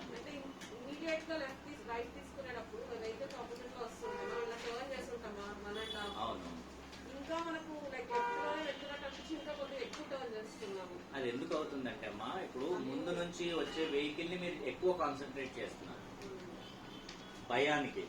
అప్పుడు ఏమవుతుందంటే మీ కాన్సన్ట్రేషన్ మీ రోడ్డు పైన కాదు దానిపైన ఉంటుంది. సో కాబట్టి ఆ మిస్టేక్ జరుగుతుంది. వన్స్ ఒకసారి ఇలా వస్తుంది, నా వెహికల్ తిరుగుతుందా తిరగదా అని మిడిల్ లో నుంచి మీరు జడ్జ్మెంట్ చేసి మీ వేని చూడాలి. మీరు ఏ విధంగా మీ సేఫ్ సైడ్ చూస్తున్నారో అతను కూడా అతను సేఫ్ సైడ్ చూస్తాడు. గుద్దాలనే ఎవరు చూడరు కదా, ఎంత కాపాడుకోవాలో అది చూస్తారు. సో కాబట్టి ఏం చేయాలి, మనము మిడిల్ లో నుంచి మన వే ఏదైతే ఉందో దాన్ని చూసుకుంటూ మాత్రమే డ్రైవ్ చేయాలి. ఇప్పుడు హైవేలో కూడా సింగిల్ వేలో వెళ్ళేటప్పుడు చూడండి, ముందు నుంచి లారీ వస్తుంది అంటే ఏం చేస్తారు, మొత్తం వదిలేసి దాన్ని చూస్తుంటారు, దాని సైడే వెళ్తుంటారు రైట్. ఎందుకంటే మన కాన్సన్ట్రేషన్ దానిపైన ఉంది. సేమ్ ఫార్ములా మనం రోడ్డు పైన కూడా దేన్నైతే చూస్తున్నారో దాని వైపు వెళ్తారు. అందుకే ఏమంటారు, లాంగ్ వ్యూ చూసి ఆ విజన్ ని చూసుకుంటూ డ్రైవ్ చేయండి అనేసి. ఓకే, నెక్స్ట్ వచ్చేసి మనకు ఒక మాన్యువల్ కార్ లో యాక్సిలేటర్, అదే విధంగా బ్రేక్, క్లచ్ ఉంటుంది. అదే ఏఎంటీలో మనం తీసుకున్నట్టయితే ఇక్కడ మనకు వచ్చేసి యాక్సిలేటర్ ఉంటుంది, అదే విధంగా బ్రేక్ ఉంటుంది. బ్రేక్ కొంచెం పెద్దగా ఉంటుంది, కనిపిస్తుంది కదా, బ్రేక్ కొంచెం పెద్దగా ఉంటుంది. సో ఇంకో వెహికల్ వస్తుంది, అది ఐఎంటీ. ఓకే, ఇందులో కూడా యాక్సిలేటర్ ఉంటుంది, బ్రేక్ కూడా ఇలా పెద్దగా ఉంటుంది, కానీ గేర్స్ మాత్రం మాన్యువల్ ఉంటాయి, క్లచ్ ఉండదు.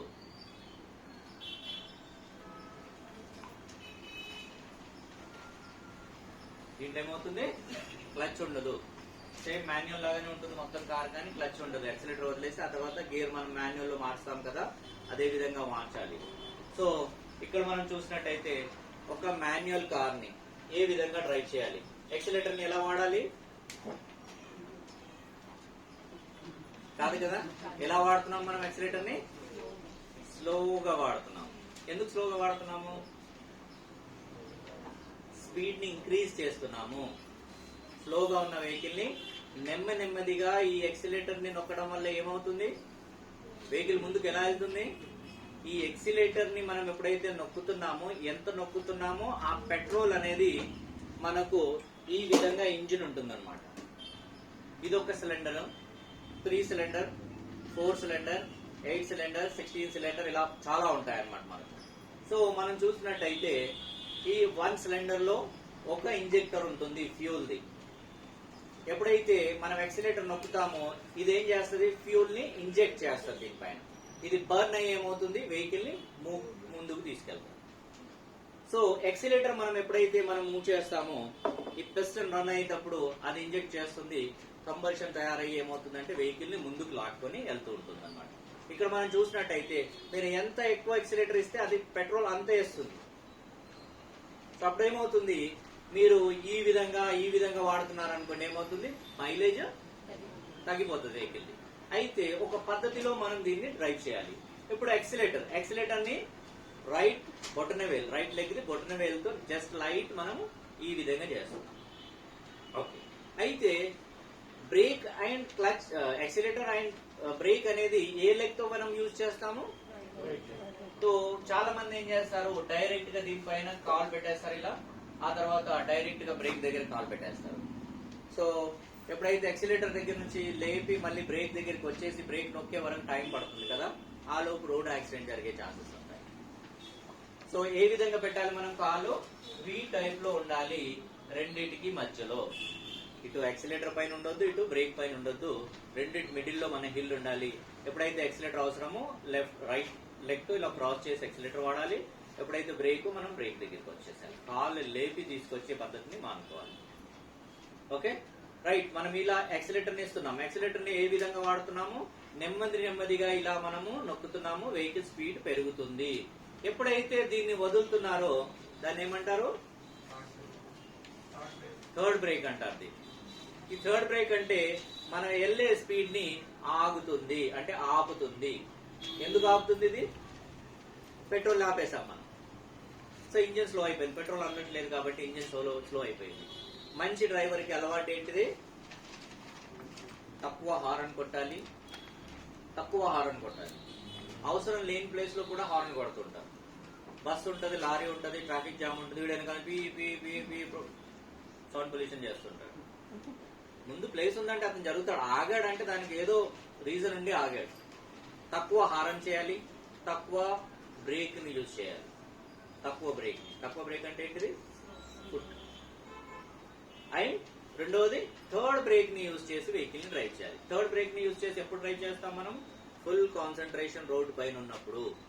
ఎలా, ఇప్పుడు మనం ఈ మెయిన్ రోడ్ నుంచి లింగంపల్లి సైడ్ వెళ్తున్నాం అనుకోండి. సో మీరు ఒక 40 స్పీడ్ లో ఉన్నారు, డన్. ఆ ముందు పెడిస్ట్రియన్స్ క్రాస్ చేస్తున్నారంటే 90% జనాలు ఏం చేస్తారు, ఇక్కడ నుంచి మన హారన్ కొట్టేసి దగ్గరికి వెళ్ళిన తర్వాత వాళ్ళు క్రాస్ చేయకపోతే క్లచ్ బ్రేక్ చేసేస్తుంటారు. అంతేనా, ఎక్కువ శాతం ఇలాగే డ్రైవ్ చేస్తారు. కానీ చేయవలసింది ఏంటి ఇక్కడ, లాంగ్ వ్యూ నుంచి వాళ్ళని చూసి మన యాక్సిలేటర్ని రిలీజ్ చేయాలి. అప్పుడు ఏమవుతుంది, థర్డ్ బ్రేక్ రావడం వల్ల ఏమవుతుంది, ఆ వెహికల్ స్పీడ్ అనేది తగ్గుతుంది. ఆ లోపు వీళ్ళు క్రాస్ చేసి వెళ్ళిపోతారు. తర్వాత మీరు ఓన్లీ యాక్సిలేటర్ ఇచ్చుకుంటూ వెళ్ళిపోవచ్చు. చూడండి, హార్న్ కొట్టలేదు, బ్రేక్ చేయలేదు, గేర్ మార్చలేదు, క్లచ్ నొక్కలేదు. ఎక్కువ శాతం కాన్సన్ట్రేషన్ ఈ విధంగానే పెట్టి మనం వెహికల్ ని డ్రైవ్ చేయాలి. రోడ్ పైన రెస్పెక్ట్ ఎక్కువ, ఫస్ట్ ప్రయారిటీ ఎవరిది, పెడిస్ట్రియన్. ఫస్ట్ ప్రయారిటీ వాళ్ళకే ఇవ్వాలి. వాళ్ళు క్రాస్ చేస్తున్నారంటే మనం ఆగాలి. రోడ్ రూల్ అదే చెప్తుంది. వెహికల్స్, కార్ డ్రైవ్ చేసే వాళ్ళు, లారీ డ్రైవ్ చేసే వాళ్ళు ఎవరైనా పెడిస్ట్రియన్స్ క్రాస్ చేస్తున్నారంటే ఆగాలి. ఎందుకు ఆగాలి చెప్పండి? రోడ్డు పైన నడిచే హక్కు ఎవరికి ఉంది? ఫస్ట్ నడుచుకుంటూ వెళ్ళే వాళ్ళకి. ఎందుకంటే అప్పట్లో కార్లు, బైకులు, సైకిళ్ళు ఏం లేవు, వాళ్ళే. సో కాబట్టి మనం తర్వాత వచ్చాం కార్లు, బైకులు తీసుకుని. కాబట్టి సో ఫస్ట్ పెడిస్ట్రియన్స్ నడుచుకుంటూ వెళ్ళే వాళ్ళకి ఫస్ట్ ప్రయారిటీ ఇవ్వాలి. ఆ తర్వాత నెక్స్ట్ మనము నెక్స్ట్ దానికి వెళ్ళాలి. ఓకే, ఏంటమ్మా? అవునవును, రోడ్ ట్యాక్స్ గవర్నమెంట్ కట్టారు. కానీ రోడ్ రూల్ ఏమంటుంది అంటే, రోడ్ ట్యాక్స్ కట్టడం అంటే కార్ ని ఈ స్టేట్ లో ఆ రోడ్డు పైన డ్రైవ్ చేయడానికి. కానీ రోడ్ రూల్ ఏమంటుంది, ఫస్ట్ ప్రయారిటీ ఎవరికి ఇవ్వాలి, పెడిస్ట్రియన్స్ కి ఇవ్వాలి. సో మనం ఇక్కడ చూసినట్టయితే ఈ రెండు విధాలుగా మనం ఈ టైప్ లో కార్ ని పెట్టి మనం డ్రైవ్ చేస్తున్నాము. యాక్సిలేటర్ ని మాత్రం మనం ఏంటి, ఇప్పుడు తెలిసిందిగా మనకు యాక్సిలేటర్ అంటే ఏంటిది, పెట్రోల్ ని ఎక్కువ పోయడం, తక్కువగా చేయడం అంటే తక్కువ, అండ్ మైలేజ్ ఎక్కువ మనకు, అండ్ కంట్రోల్లో ఉంటుంది వెహికల్. రెండవది ఇక్కడ మరి బ్రేక్ మాత్రం ఇలా ఎందుకు చేస్తున్నారు కదా? బ్రేక్ అనగానే పక్కన ఇలా వచ్చేస్తుంది మనకి. మీరు చూడండి, బ్రేక్ కింది వరకు వెళ్తుందా? వెళ్ళదు కదా, ఒక ప్లేస్కి వెళ్ళి ఆగిపోతుంది, ఎండ్ అది. సో ఎక్సిలేటర్ ని ఈ విధంగా వాడినప్పుడు బ్రేక్ ని ఎందుకు ఇలా వాడుతున్నాము? ఇలా వాడడం అనేది రాంగ్. దీన్ని కూడా ఎక్సిలేటర్ లాగానే వాడాలి. ఇక్కడ ఏం చేస్తున్నాము, స్పీడ్ ని పెంచుతున్నాము. ఇక్కడ ఏం చేస్తున్నాము, పెరిగిన స్పీడ్ ని నెమ్మదిగా తగ్గిస్తున్నాము. మనం అక్కడ అనుపనించిన దగ్గర ఆగాలి అంటే ఇక్కడ నుంచి మనం రెడీ అయ్యి నెమ్మదిగా బ్రేక్ ని అప్లై చేసుకుంటూ అక్కడికి వెళ్ళిన తర్వాత పూర్తిగా బ్రేక్ చేయాలి. 90% ఏం చేస్తారు, అక్కడికి వెళ్ళిన తర్వాత ఆ స్పాట్ లోనే టక్కున బ్రేక్ అయినా లోపల కూర్చున్న వాడు ఇలా అవుతాడు. అంతేనా? కార్ డ్రైవింగ్ చేసేటప్పుడు కార్ లో కూర్చున్న ప్యాసింజర్స్ ఇలా అవ్వకూడదు, అతనే మంచి డ్రైవర్. అండ్ కార్ ఆపేటప్పుడు కూడా ఒక పాయింట్ ని చేసుకోవాలి. ఫర్ ఎగ్జాంపుల్, మీ ఇంటి నుంచి మీ ఇంటి దగ్గరికి వచ్చారనుకోండి, అప్పుడు వీళ్ళ ఇంటి దగ్గర గేటు కరెక్ట్, ఆ గేటు లేదా చెట్టు లేదా అక్కడ ఏదైనా స్టోన్ ఉంది అనుకోండి, కరెక్ట్ అది నాకు ఇక్కడ రావాలి, ఇలా ఒక పాయింట్స్ చేసుకోవాలి మనం. అప్పుడు పార్కింగ్ అనేది కరెక్ట్ గా నేర్చుకుంటాం. ఇప్పుడు మీ ఇంటి నుంచి మీ ఇంటికి పిక్ చేసుకుంటానికి వచ్చారు. వచ్చినప్పుడు అక్కడ ఏముంది, ఓకే వీళ్ళ గేట్ ఉంది కదా, గేట్ కు ముందు ఆపాలి.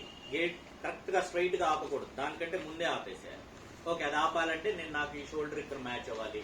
అలా ఆపే ప్రయత్నం చేసుకుంటూ మనము అలా నేర్చుకుంటే కరెక్ట్ గా పార్కింగ్ చేయడం అనేది మనకు తెలుస్తుంది. సో నెక్స్ట్ వచ్చేసి ఈ బ్రేక్ ని ఎప్పుడు ఇలా వాడకూడదు. ఏ విధంగా వాడాలి, నెమ్మదిగా వాడాలి. సో క్లచ్ ని ఏ విధంగా వాడాలి, ఫాస్ట్ గా వాడాలి, స్లోగా వదలాలి కదా.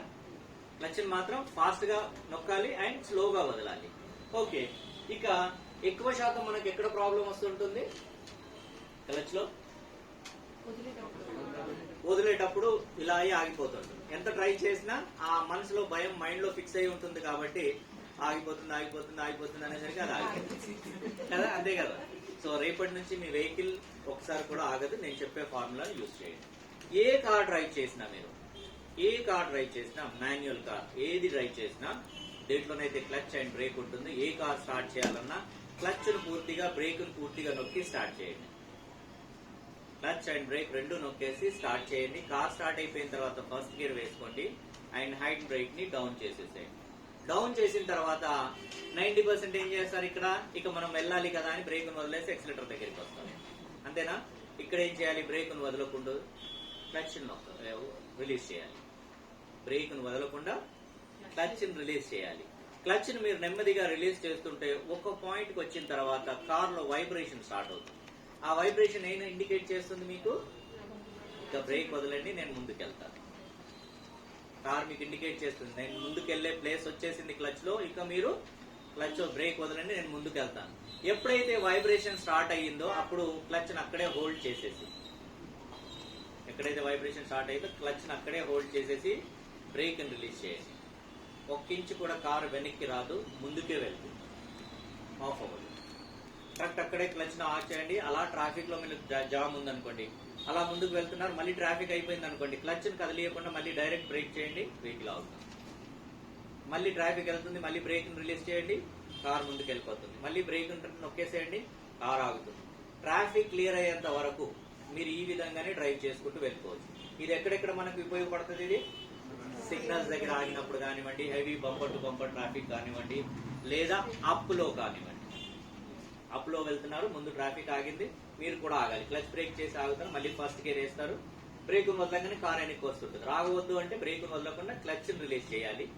క్లచ్ రిలీజ్ చేస్తుంటే ఒక పాయింట్ వచ్చిన తర్వాత వైబ్రేషన్ స్టార్ట్ అవ్వగానే క్లచ్ని హోల్డ్ చేయాలి, నొక్కకూడదు, వదలకూడదు, అక్కడే హోల్డ్ చేయాలి ఆ పాయింట్లోనే. అప్పుడు బ్రేక్ వదలంగానే కార్ ముందుకే వెళ్తుంది, కానీ ఒక్క ఇంచు కూడా వెనక్కి రాదు. నెక్స్ట్ మనం చూసినట్టయితే కొన్నిసార్లు మా ఇన్స్ట్రక్టర్ గురువు గారు బ్రేక్ చేసేటప్పుడు కొన్నిసార్లు ఏమో క్లచ్ ఫస్ట్ అంటారు, తర్వాత బ్రేక్ అంటారు, కొన్నిసార్లు ఏమో ఫస్ట్ బ్రేక్ అంటారు, కొన్నిసార్లు క్లచ్ అంటారు. అర్థం కాదు, ఫార్ములా ఏంటిది ఇది తెలియాలి మనకి. సో ఎక్కువ స్పీడ్ ఉన్నప్పుడు 100, 80, 70, 60, 50 వరకు ఉన్నప్పుడు ఏముంటుంది? ఫస్ట్ బ్రేక్, బ్రేక్ తో కంట్రోల్ చేసి స్పీడ్ తగ్గిన తర్వాత క్లచ్ నొక్కి పూర్తిగా బ్రేక్ చేస్తున్నాం. అయితే ఇక్కడ క్లచ్ ఎందుకు ఆపరేట్ చేస్తున్నాము?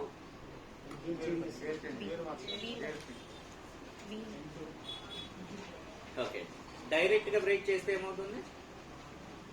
క్లచ్ ఆపరేట్ చేయకుండా డైరెక్ట్ గా బ్రేక్ చేస్తే ఏమవుతుంది? ఆగిపోతుంది. ఎందుకు ఆగిపోతుంది? అది ఇంజిన్ ఆగిపోతుంది. ఎందుకు ఆగిపోతుంది? బ్రేక్ చేసేసాము. బ్రేక్ ఎందుకు చేసాము? మనం కార్ ఆపడానికి. కానీ మళ్ళీ నెక్స్ట్ మనం వెళ్ళాలి కాబట్టి ఇంజిన్ ఆన్ ఉండాలి. ఇంజిన్ ఆన్ ఉండాలి అంటే ఏంటంటే క్లచ్ తో ఇంజిన్ గేర్ బాక్స్ కనెక్షన్ ని విడగొట్టాలి. క్లచ్ అండ్ బ్రేక్ చేస్తున్నాం కదా, మళ్ళీ వెళ్ళాలంటే ఇంజిన్ ఆన్ ఉండాలి మనకి. సో క్లచ్ ఏదైతే నొక్కుతున్నామో ఈ కనెక్షన్ ని విడగొడుతున్నాం మనం. అప్పుడు ఇంజిన్ ఆన్ ఉంటుంది, గేర్ కనెక్షన్ విరిగిపోతుంది కాబట్టి సో కార్ అనేది అక్కడ ఆగి ఉంటుంది. మళ్ళీ మీరు ఎప్పుడైతే క్లచ్ రిలీజ్ చేస్తారో మళ్ళీ ఇంజిన్ వచ్చేసి గేర్ బాక్స్ ని లాగడం స్టార్ట్ చేస్తుంది. సో మనం ఎప్పుడైతే క్లచ్ నొక్కుతామో ఇంజిన్ గేర్ కనెక్షన్ అనేది విరిగిపోతుంది. మళ్ళీ ఎప్పుడైతే క్లచ్ మనం వదులుతామో అప్పుడు మళ్ళీ దీన్ని ఇది పట్టుకొని ముందుకు లాగుతుంది. అంటే క్లచ్ రిలీజ్ చేయడం అంటే ఇంజిన్ వెళ్ళి గేర్ బాక్స్ కనెక్ట్ అయ్యి ఆ ఇంజిన్ గేర్ బాక్స్ ని లాగుతుంది. అప్పుడే కార్ అనేది ముందుకు వెళ్తూ ఉంటుంది. అందుకే చూడండి, స్లోగా ఉన్నప్పుడు మనము క్లచ్ నొక్కకుండా డైరెక్ట్ బ్రేక్ చేస్తే ఏమవుతుంది? కొద్ది దూరం వెళ్ళి ఇలా ఇలా కొట్టుకొని ఆగిపోతుంది. అంటే ఇంజిన్ పవర్ ఎంతవరకు ఉందో అంతవరకు లాగి ఇంకా వెళ్ళడం సాధ్యం కాకపోతే అది ఆగిపోతుంది. అదే మీరు క్లచ్ నొక్కి బ్రేక్ చేయండి, ఇంజిన్ ఆన్ ఉంటుంది, మీ వెహికల్ ముందుకు వెళ్ళదు, అక్కడే ఆగి ఉంటుంది. మళ్ళీ ఎప్పుడైతే క్లచ్ రిలీజ్ చేస్తాడో మళ్ళీ వెహికల్ ముందుకు వెళ్ళడం జరుగుతుంది. అయితే ఇక్కడ ఫార్ములా మనం తెలుసుకోవాల్సింది ఏంటంటే ఇంజిన్ గేర్ బాక్స్ ని కనెక్షన్ ని విడగొట్టడం. సో ఎప్పుడైనా ఎక్కువ స్పీడ్ లో ఉన్నప్పుడు ఏం చేయాలి? ఫస్ట్ బ్రేక్ తో కంట్రోల్ చేసి స్లో అయిన తర్వాత క్లచ్ నొక్కేస్తే ఇంజిన్ ఆన్ ఉంటుంది, ఆ తర్వాత బ్రేక్ చేస్తున్నాం, వెహికల్ ఆగుతుంది. స్లోగా ఉన్నప్పుడు ఏం చేయాలి? ఫస్ట్ క్లచ్ నొక్కాలి, ఇంజిన్ గేర్ బాక్స్ ని విడగొడుతున్నాం, తర్వాత పూర్తి బ్రేక్ చేస్తాం. డన్. ఓకే, ఇందులో ఏదైనా డౌట్ ఉందమ్మా? లేదు కదా, క్లియర్. నెక్స్ట్ వచ్చేసి ఏంటమ్మా, ఎక్సిలేటర్ ని ఏదైతే వదులుతున్నామో అప్పుడు ఏమవుతుంది? వెహికల్ స్పీడ్ తగ్గుతుంది. బ్రేక్ చేసినట్టే కదా, దాన్ని థర్డ్ బ్రేక్ అంటారు. ఈ థర్డ్ బ్రేక్ ని యూజ్ చేసి మనం ఎక్కువ వెహికల్ డ్రైవ్ చేస్తే మైలేజ్, వెహికల్ కండిషన్ బాగుంటుంది. రెండోది వచ్చేసి ఆటో ట్రాన్స్మిషన్. ఆటో ట్రాన్స్మిషన్ లో వచ్చేసి యాక్సిలేటర్ అండ్ బ్రేక్ ఉంటుంది. ఇది చాలా డెలికేట్ గా ఉంటాయి అన్నమాట. ఇది చాలా డెలికేట్ గా ఉంటాయి. జస్ట్ ఇలా ఫింగర్ పెట్టి ఇలా అన్నారంటే వెహికల్ ఇలా కదులుతుంది. సో కాబట్టి చాలా సున్నితంగా వాడాలి. ఇది ఫ్రీలో సజెషన్ ఇచ్చేస్తారు మన ఫ్రెండ్ వాళ్ళు, అదే ఇచ్చారు కదా ఇంతకు ముందు, షూస్ వేసుకొని ట్రై చేయి, చెప్పులు వేసుకొని ట్రై చేయి, అలా వాళ్ళు ఇక్కడ కూడా ఒక ఫ్రీలో సజెషన్ ఇచ్చేస్తారు. వాళ్ళకి సగం తెలుసు, ఆ సగం తెలిసిన దాంట్లో ఇంకొంచెం యాడ్ చేసేసి ఇచ్చేస్తారు మనం. సో ఇక్కడ 2 ఫుట్ కంట్రోల్ ఉంది, ఇక్కడ 1 ఫుట్ కంట్రోల్ ఉంది. ఒక మాన్యువల్ ట్రాన్స్మిషన్ డ్రైవ్ చేసిన వాళ్ళు ఆటో ట్రాన్స్మిషన్ డ్రైవ్ చేయాలి అంటే 100% యాక్సిడెంట్ జరుగుతుంది. ఏ విధంగా? రైట్ లెగ్ తో మనం ఏం యూజ్ చేస్తున్నాం? ఇక్కడ బ్రేక్ మాన్యువల్ లో. ఇక్కడ ఏం చేస్తున్నాము? రైట్ లెగ్ తో యాక్సిలేటర్ బ్రేక్ ని వాడుతున్నాం. ఈ లెగ్ ఓకే. ఇక్కడ నుంచి ఇక్కడికి వచ్చేసరికి లెఫ్ట్ లెగ్ ఏం చేస్తుంటుంది? ఇక్కడ ఏముండదు కదా, క్లచ్ ఉండదు. బ్రేక్ పెడల్ పెద్దగా ఉంటుంది. ఎప్పుడైతే కార్ ని ఆపాలి అన్నప్పుడు మైండ్ సెట్ ఏముంటుంది? ఏ విధంగా మీరు అప్పుడు బ్రేక్ నొక్కుతారు? లెఫ్ట్ లెగ్ తో. క్లచ్ ని ఎలా అక్కడ వాడామో ఆ విధంగా ఇలా నొక్కేస్తాము. సడన్ గా స్పాట్ లో వెహికల్ ఆగడం వల్ల వెనుక నుంచి వచ్చే వాళ్ళు అదే బలంగా కొట్టేయడం జరుగుతుంది. సో ఒకవేళ మనం మాన్యువల్ వెహికల్ కొంటున్నాము, లేదా మన దగ్గర మాన్యువల్ వెహికల్ ఉందంటే ఆ మాన్యువల్ వెహికల్ కి వెళ్ళిపోవాలి. లేదు ఆటో ట్రాన్స్మిషన్ కొంటున్నానంటే ఆటో ట్రాన్స్మిషన్ కి వెళ్ళిపోవాలి. నేను ఫ్యూచర్ లో నేను ఏం కొంటానో నాకు తెలియదు, నేను రెండు నేర్చుకుంటానంటే రెండు నేర్చుకోవాలి. అంతేగాని ఎవరో ఇచ్చిన సజెషన్ కి తీసుకొని సొంత వెహికల్ పైన ప్రాక్టీస్ చేయడం అంటే ఏంటిది? ఎక్స్పెరిమెంట్ చేయడం అంటే ఏంటిది? వెహికల్ పాడు చేయడం. కొన్ని లక్షలు పెట్టి వెహికల్ ని పాడు చేశాడు, ఎందుకంటే దాని గురించి నాలెడ్జే లేదు. అండ్ రెండోది చూడండి, ఇక్కడ రన్నింగ్ లో మనం గేర్ మారుస్తాం కదా, ఇక్కడ కార్ మొత్తం ఆగిన తర్వాత గేర్ మారుస్తాం. ఇక్కడే ఫార్ములా మైండ్ లో పెట్టుకుని ఇక్కడ గేర్ ని లాగేశారు అనుకోండి, ఏమవుతుంది? 50,000 చెక్ ఆ కంపెనీ వాడికి రాసి ఇచ్చేయాలి. గేర్ బాక్స్ మొత్తం సర్వనాశనం అయిపోతుంది. హైడ్రాలిక్ సిస్టమ్ ఉంటుంది. సో కాబట్టి టోటల్ డిఫరెంట్. ఇప్పుడు మీకు ఐడియా ఉంటుంది కదా, కార్ మనం చూసాం కదా, ఆన్లైన్ లో కూడా సెర్చ్ చేసాం కదా. నెక్స్ట్ ఇంకా ఇక్కడ డ్రైవింగ్ క్లాస్ అయిపోయిన తర్వాత ఇంకా నెక్స్ట్ మనం కార్లే కొంటాం కదా. సో ఫస్ట్ డే సెర్చ్ చేసి కూర్చుంటాం. ఆ మైండ్ లో లేకున్నా కూడా డ్రైవింగ్ వచ్చేసింది కదా, కార్ కొనేద్దాం అనేసి ఇంకా సెర్చ్ చేసుకుంటూ కూర్చుంటాం. మీరు చూడండి, ఇక్కడ మాన్యువల్ వెహికల్ కి ఆటో ట్రాన్స్మిషన్ వెహికల్ కి ₹1,00,000 ఎక్కువ పెట్టి ఎందుకు కొంటున్నాం మనం? 1 lakh ఎక్కువ ఉంటుంది కదా. ఎందుకు కొంటున్నాం చెప్పండి? డ్రైవింగ్ డిఫరెంట్ గా ఉండాలి. మరి సేమ్ ఎలా అవుతుంది? అదే విధంగా మనము ఐఎంటి, ఇంటెలిజెంట్ మాన్యువల్ ట్రాన్స్మిషన్, ఇందులో క్లచ్ ఉండదు, మిగతాదంతా మాన్యువల్ లాగానే. సేమ్ మాన్యువల్ కారే అనుకో, క్లచ్ మాత్రం ఉండదు. యాక్సిలేటర్ ని రిలీజ్ చేసి ఇప్పుడు సెకండ్ గేర్ వేశారు, సడన్ స్పీడ్కి వెళ్ళిన తర్వాత మీకు ఇండికేషన్ వస్తుంది. అప్పుడు యాక్సిలేటర్ వదిలేసి మళ్ళీ గేర్ ని లాగేసేయడం డైరెక్ట్ గా. కానీ నా ఐడియా ప్రకారం ఇది కొనేదానికంటే ఇదే కొనడం బెస్ట్, ఎందుకంటే దీంట్లో ఎక్స్ట్రా క్లచ్ వస్తుంది అండ్ దీని రేట్ కూడా ఎక్కువ. చాలా తక్కువ మంది తీసుకుంటారు. నెక్స్ట్ మనకు ఆటో ట్రాన్స్మిషన్ ఏ విధంగా డ్రైవ్ చేయాలి? కార్ ని స్టార్ట్ చేయాలన్నా కూడా బ్రేకే, కార్ ఆపాలన్నా బ్రేకే, గేర్ మార్చాలన్నా బ్రేకే. ఇక్కడ కార్ రన్నింగ్ ఉండేటప్పుడు గేర్ మారుస్తాము. ఇక్కడ కనుక కార్ టైర్ కొంచెం కూడా కదులుతుందంటే గేర్ మారదు. కార్ మొత్తం ఆగిన తర్వాతనే గేర్ అనేది మారుతుంది. సో ఈ వెహికల్స్ ఒకవేళ మనం కొన్నామంటే చాలా డెలికేట్ గా ఉంటాయి, చాలా సున్నితంగా వాడాలి. ఇవి రఫ్ గా దీనికి వాడినట్టు ఇక్కడ వాడడానికి ఉంటుంది. ఓకే, వన్స్ ఒకసారి మనం బ్రేక్ నొక్కేసి కార్ స్టార్ట్ చేసాము, బ్రేక్ నొక్కే ఉంటుంది కాబట్టి పార్కింగ్ మూడ్ లో నుంచి మళ్ళీ గేర్ వేసుకొని ముందుకు మనం వెళ్ళిపోతాం. గేర్ సిస్టమ్స్ లో ఎప్పుడైతే వస్తామో అప్పుడు మళ్ళీ నేను ఎక్స్ప్లెయిన్ చేస్తాను. సో ఇందులో ఏదైనా డౌట్ ఉందామా? ఇందులో మీకు కార్ వెనక్కి రావడం, ఫస్ట్ గేర్ లో నుంచి వదలడం అవన్నీ ఏమి ఉండవు. కార్ స్టార్ట్, బ్రేక్ వదలంగానే కార్ వెళ్ళిపోవడం. మొత్తం హైదరాబాద్ సికింద్రాబాద్ మొత్తం తిరిగేసి రావచ్చు. మనం ఎక్కడ ఆఫ్ అవ్వదు, ట్రాఫిక్ ఎక్కడ ప్రాబ్లం ఉండదు. ఓకే, నెక్స్ట్ ఇక్కడైతే క్లచ్ ఉండదు కాబట్టి దీనిలాగానే మూవ్ అయిపోతూ ఉంటుంది. గేర్ మార్చడం జరుగుతుంది అన్నమాట. ఇన్ ప్లేస్ మాన్యువల్ లో స్టార్ట్ చేసి మళ్ళీ గేర్ వేసి second gear, third gear, fourth gear, clutch నొక్కి బ్రేక్ చేయడం ఇవన్నీ ఉంటాయి కదా ఇక్కడ. సో ఇక్కడ ఇవన్నీ ఏమీ ఉండవు. సార్ మైలేజ్ వచ్చేసి దీనికి ఎక్కువ వస్తుంది. అదే కదా ఏంటి సార్, మైలేజ్ తక్కువ ఉంటుంది సార్. బ్రేక్ యాక్సిలేటర్ కానీ కార్ వెళ్ళేటప్పుడు అని ఆ తర్వాత వెళ్తుంది. మీరు చూడండి, ఆన్లైన్ సెర్చ్ కూడా చేయండి. ఆటో ట్రాన్స్మిషన్ లో మైలేజ్ ఉంటుంది. కంపేర్ టు మాన్యువల్ మీరు చూసినట్టే 3-4 కిలోమీటర్ తక్కువనే వస్తుంది. సో రెండోది మనం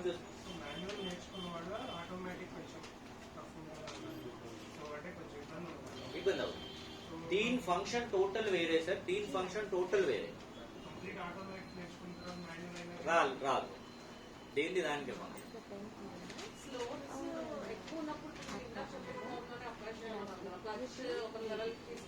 హాఫ్ క్లచ్ వచ్చిన తర్వాత ఎందుకు యాక్సిలేటర్ ఇస్తున్నారు మీరు? అక్కడ యాక్సిలేటర్ ఎంత ఉన్నా కూడా యాక్సిలేటర్ అవసరం లేదు. లేదు అది కంగారు వల్ల అలా చేస్తారు. కంగారు వల్ల చేస్తారు. కార్ ని స్టార్ట్ చేసిన తర్వాత ఇంజిన్ ఏదైతే ఆగుతుందా, ఆఫ్ అయిపోతుంది కదా, ఆగుతుంది కదా, ఇలా హ్యాండ్లింగ్ లో ఆగుతుంది కదా, కంపెనీ వాడు ఫస్ట్ గేర్ లో నుంచి తీయడానికి ఆ హ్యాండ్లింగ్ సిస్టమ్ అనేది ఇచ్చాడు. మీరు ఏం చేయకుండా, యాక్సిలేటర్ ని ఏమి చేయకుండా గేర్ వేసి క్లచ్ రిలీజ్ చేసేయండి, ఎక్సిలేటర్ ఇవ్వకండి, కారు వెళ్ళిపోతుంది. నేను చెప్పేది కారు ముందుకు వెళ్ళిపోతూ ఉంటుంది, కారు వెళ్తుంది కదా, అది ఎందుకు వెళ్తుంది? ఎక్సిలేటర్ వాడట్లేదు ఇక్కడ మనం, ఎందుకు వెళ్తుంది అది? ఎక్సిలేటర్ ని మనం వాడకుండా క్లచ్ రిలీజ్ చేసాం, ఇంజన్ లో ఆల్రెడీ ఎండింగ్ ఉంది కాబట్టి అది ముందుకు లాగుతుంది. సో అప్ లో ఉన్నప్పుడు కూడా హాఫ్ క్లచ్ ఎప్పుడైతే తెస్తామో కారు ముందుకు వెళ్ళడానికి రెడీ ఉంటుంది. సో ఎప్పుడైతే మీరు బ్రేక్ రిలీజ్ చేస్తారో కారు ముందుకు కదలడం స్టార్ట్ అవుతుంది. కారు ఎప్పుడైతే కదులుతుందో ముందు అప్పుడు మీరు ఎక్సిలేటర్ ఇచ్చుకుంటూ ముందుకు వెళ్ళిపోవాలి. మీరు అప్పుడే ఎక్సిలేటర్ అవసరం లేదు, అది భయపడి ఏం చేస్తారంటే ఇక్కడ క్లచ్ వదలకుండానే ఇక్కడ ఎక్సిలేటర్ ఇవ్వడం వల్ల ఏమవుతుంది, క్లచ్ మళ్ళీ రిలీజ్ చేయగానే చిన్న మన సౌండ్ వస్తుంది. అది భయం వల్ల చేస్తున్నారు. కరెక్ట్ ఫార్ములా తెలిస్తే అది చెయ్యదు. అండ్ ఫస్ట్ నుంచి అలవాటు చేసుకోవాలి, ఫస్ట్ గేర్ లో నుంచి కార్ని ఎలా తీయాలి. సో అప్పుడే మనకి ఇది అలవాటు అవుతుంది. సడన్ గా మాల్లోకి వెళ్ళిపోయాం, మామూలుగా చేసి మాల్లోకి వెళ్ళిపోయామంటే ఖచ్చితంగా అలాగే చేస్తాం, లేదంటే హ్యాండ్ బ్రేక్ లాగుతారు, ఏదేదో చేసేస్తుంటారు. కొంతమంది అంటారు ఇలా బ్రేక్ పైన ఇలా పెట్టేసి ఇలా కాల్ ఇలా పెట్టి ఆ తర్వాత ఎక్సిలేటర్ నొక్కి బ్రేక్ వదిలేసి వెళ్ళిపోతుంది కార్ అనేది. ఇవన్నీ రాంగ్. హాఫ్ క్లచ్ నుంచే వెహికల్ ని బయటికి తీయాలి. నెక్స్ట్ మనం చూసినట్టయితే ఒక manual and auto transmission system. Gears ఏ విధంగా వాడాలి అవుతుంది సార్.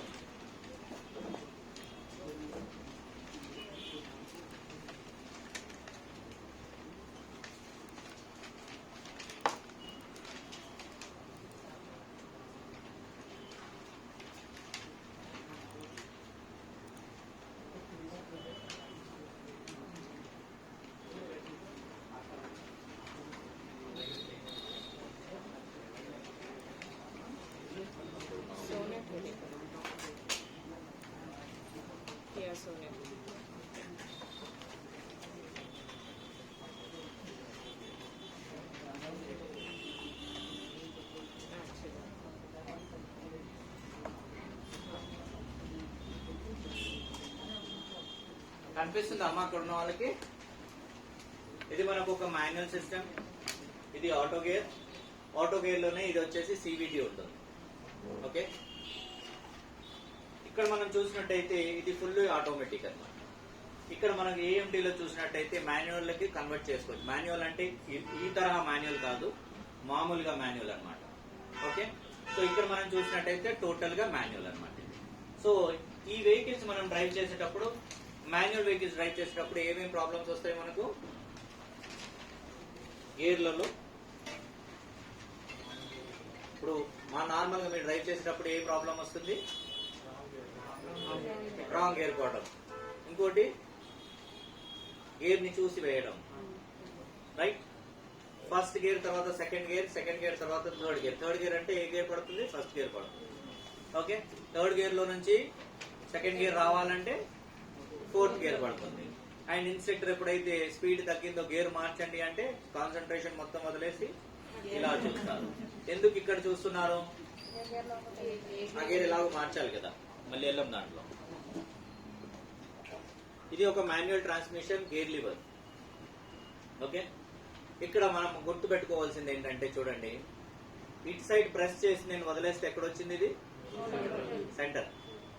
ఇట్ సైడ్ ప్రెస్ చేసి వదిలేస్తే ఎక్కడొచ్చింది అంటే ఈ చివరి నుంచి నేను ఇక్కడ నుంచి లాగి వదిలేస్తే ఇక్కడికి వచ్చేస్తుంది, ఇక్కడ నుంచి లాగి నెట్టి ఇటు వదిలేస్తే ఇక్కడికి వచ్చేస్తుంది. నేను ఏ గేర్ లో నుంచి న్యూట్రల్ చేసినా అది ఎక్కడికి వస్తుంది? సెంటర్కి వచ్చి ఆగుతుంది. దీన్ని ఆల్వేస్ ప్లేస్ ఏది? సెంటర్. ఇది మైండ్ లో ఫిక్స్ చేసుకోవాలి మనం.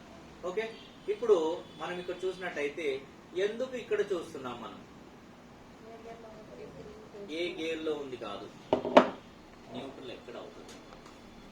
డ్రైవింగ్ చేస్తున్నాం మనము, గేర్ మార్చాలి, చూడవలసిన అవసరం లేదు. హాఫ్ సెకండే రియర్ వ్యూ మిర్రర్ క్లస్టర్ కి చూడాలి, సైడ్ మిర్రర్ చూడాలి, అంతే. హాఫ్ సెకండే ఈ విధంగా డ్రైవ్ చేస్తున్నాము, అయిపోయింది అంతే.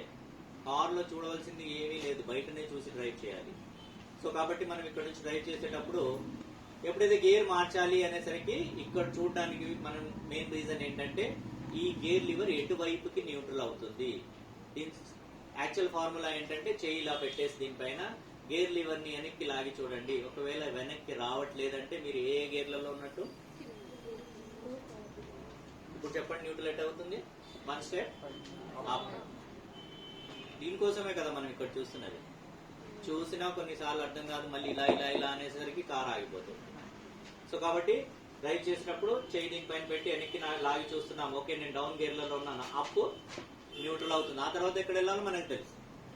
అదే విధంగా గేర్ లివర్ పైన చేయి పెట్టేసి ముందుకు నెట్టి చూస్తున్నాను, ముందుకు వెళ్ళట్లేదంటే నేను అప్ గేర్లలో ఉన్నాను, న్యూట్రల్ వెనక్కి అవుతుంది. అంతే కదా, దీనికోసమే చూస్తున్నాం కదా. రేపటి నుంచి ఇది చూడకుండా గేర్లు వేయాలి. ఎందుకంటే మీరు ఇక్కడ నుంచి ఇక్కడికి వచ్చేసరికి ఎవరైనా అడ్డం వచ్చేసారనుకోండి, మన రోడ్లలో అదర్ కంట్రీస్ లో ఉన్నట్టు డివైడర్స్, అది మన ఏమంటారు గ్రిల్స్ ఉండవు. సైడ్ నుంచి ఆ మేకలు కానివ్వండి, పందులు కానివ్వండి, మనుషులు కానివ్వండి వచ్చేస్తుంటారు. ఒక్కొక్కడైతే ఇలా చేయి చూపించుకుంటూ వస్తాడు. మనం 80 స్పీడ్ లో ఉన్న వాడు ఇలా అంటాడు, బ్రేక్ ఉంది కదా వాడు చేసుకుంటాడు అని. మనం ఆ టైంలో మనం గేర్ ను చూస్తున్నామంటే బలంగా వాడిని గుద్దేస్తాం. సో కాబట్టి హాఫ్ సెకండ్ కోసమే మనం ఇలా దేనికైనా చూడాలి, కానీ గేర్ ని చూసి చేయకూడదు. ఇదైతే అర్థమైపోయింది కదా, రేపటి నుంచి మనం ఇది చూడొద్దు. నెక్స్ట్ ఫస్ట్ గేర్ అనగానే మనం ఏం చేస్తాము, చెయ్యి ఇలా పెట్టేసి ఇలా నెట్టి ఫస్ట్ గేర్ వేస్తున్నాం కదా, బాగుంది. సెకండ్ గేర్ అనగానే ఏం చేస్తాం, ఎలా బ్యాక్ చేస్తాం దీన్ని, ఇక్కడే దీన్ని నెట్టేసి ఇలా, అంతే కదా, అలా స్ట్రైట్ లాగుతాం. ఇది మైండ్ లో ఫిక్స్ ఉంది మీకు. అందుకే థర్డ్ గేర్ లో నుంచి సెకండ్ గేర్ వేయాలంటే ఇది ఫోర్త్ గేర్. సో ఇది రాంగ్, ఇలా చేయకూడదు. ఎలా చేయాలి, first gear neutral press and second. ఎప్పుడైతే ఫస్ట్ గేర్ వేసామో neutral press and second. Third gear అనేసరికి ఓన్లీ ఈ భాగంతో వన్స్ ఇలా అనాలి, రైట్ లెఫ్ట్ ఏం లేదు. సెకండ్ గేర్ లో నుంచి ఇలా అనగానే ఇది ఎక్కడికి వస్తుంది, థర్డ్ అండ్ ఫోర్త్ కి మధ్యలో వచ్చేస్తుంది. దానంతటా అదే, మీరు వెతికి దాన్ని తీసుకురావాల్సిన అవసరం లేదు. సెకండ్ లో నుంచి ఇలా న్యూట్రల్ చేయగానే అది పరిగెత్తుకుంటూ వచ్చి థర్డ్ ఫోర్త్ మధ్యలో ఆగిపోతుంది.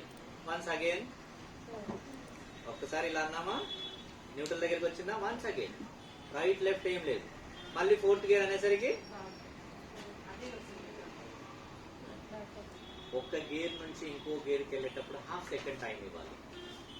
First gear neutral press and second, neutral third hand తిప్పేసి neutral fourth and neutral press and fifth.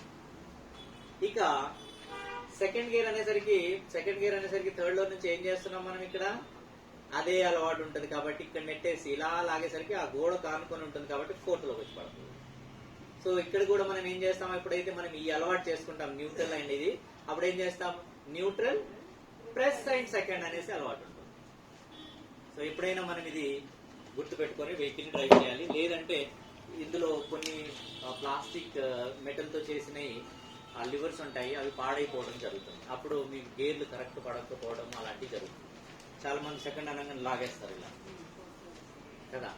అది ఎందుకు లాగుతారంటే మన బస్సులో వెళ్ళే అలవాటు ఉంటుంది కదా, అతను లాగేస్తాడు ఇలా అది. సో అందుకనేసి అలా చేస్తుంటారు, అది రాంగ్, అలా చేయకూడదు. ఒక గేర్ నుంచి ఇంకో గేర్కి వచ్చేటప్పుడు హాఫ్ సెకండ్ టైం ఇచ్చి వేయాలి. ఇప్పుడు మీరు ఆఫీస్ కి కొత్త కార్ తీసుకొని వెళ్ళారు, ఫ్రెండ్స్ కి తెలుస్తుంది, చలో టీ పార్టీ ఇవ్వండి, లేదంటే చలో బిర్యానీ తినిపియండి అనేసి అందరు కార్లో కూర్చుంటారు. ఆ తర్వాత మీరు కార్ స్టార్ట్ చేసి గేర్ ని ఇలా ఇలా ఇలా అంటున్నారు, లేదా స్టీరింగ్ ఇలా ఇలా అంటున్నారు అంటే అందరు దిగిపోతారు. మేము ఆటోలో వస్తాం కదా. సో మీరు కార్ డ్రైవ్ చేసే, మీరు ఎంత రిలాక్స్ గా కూర్చొని కార్ ని డ్రైవ్ చేస్తున్నారు దాన్ని చూసే పక్కన ఉన్న వాళ్ళకు ఐడియా వచ్చేస్తుంది మీరు వెహికల్ ని డ్రైవ్ చేయగలుగుతారా లేదా, ఎంత మీకు వచ్చింది అని తెలుసు. సో నెక్స్ట్ మనకు వచ్చేసి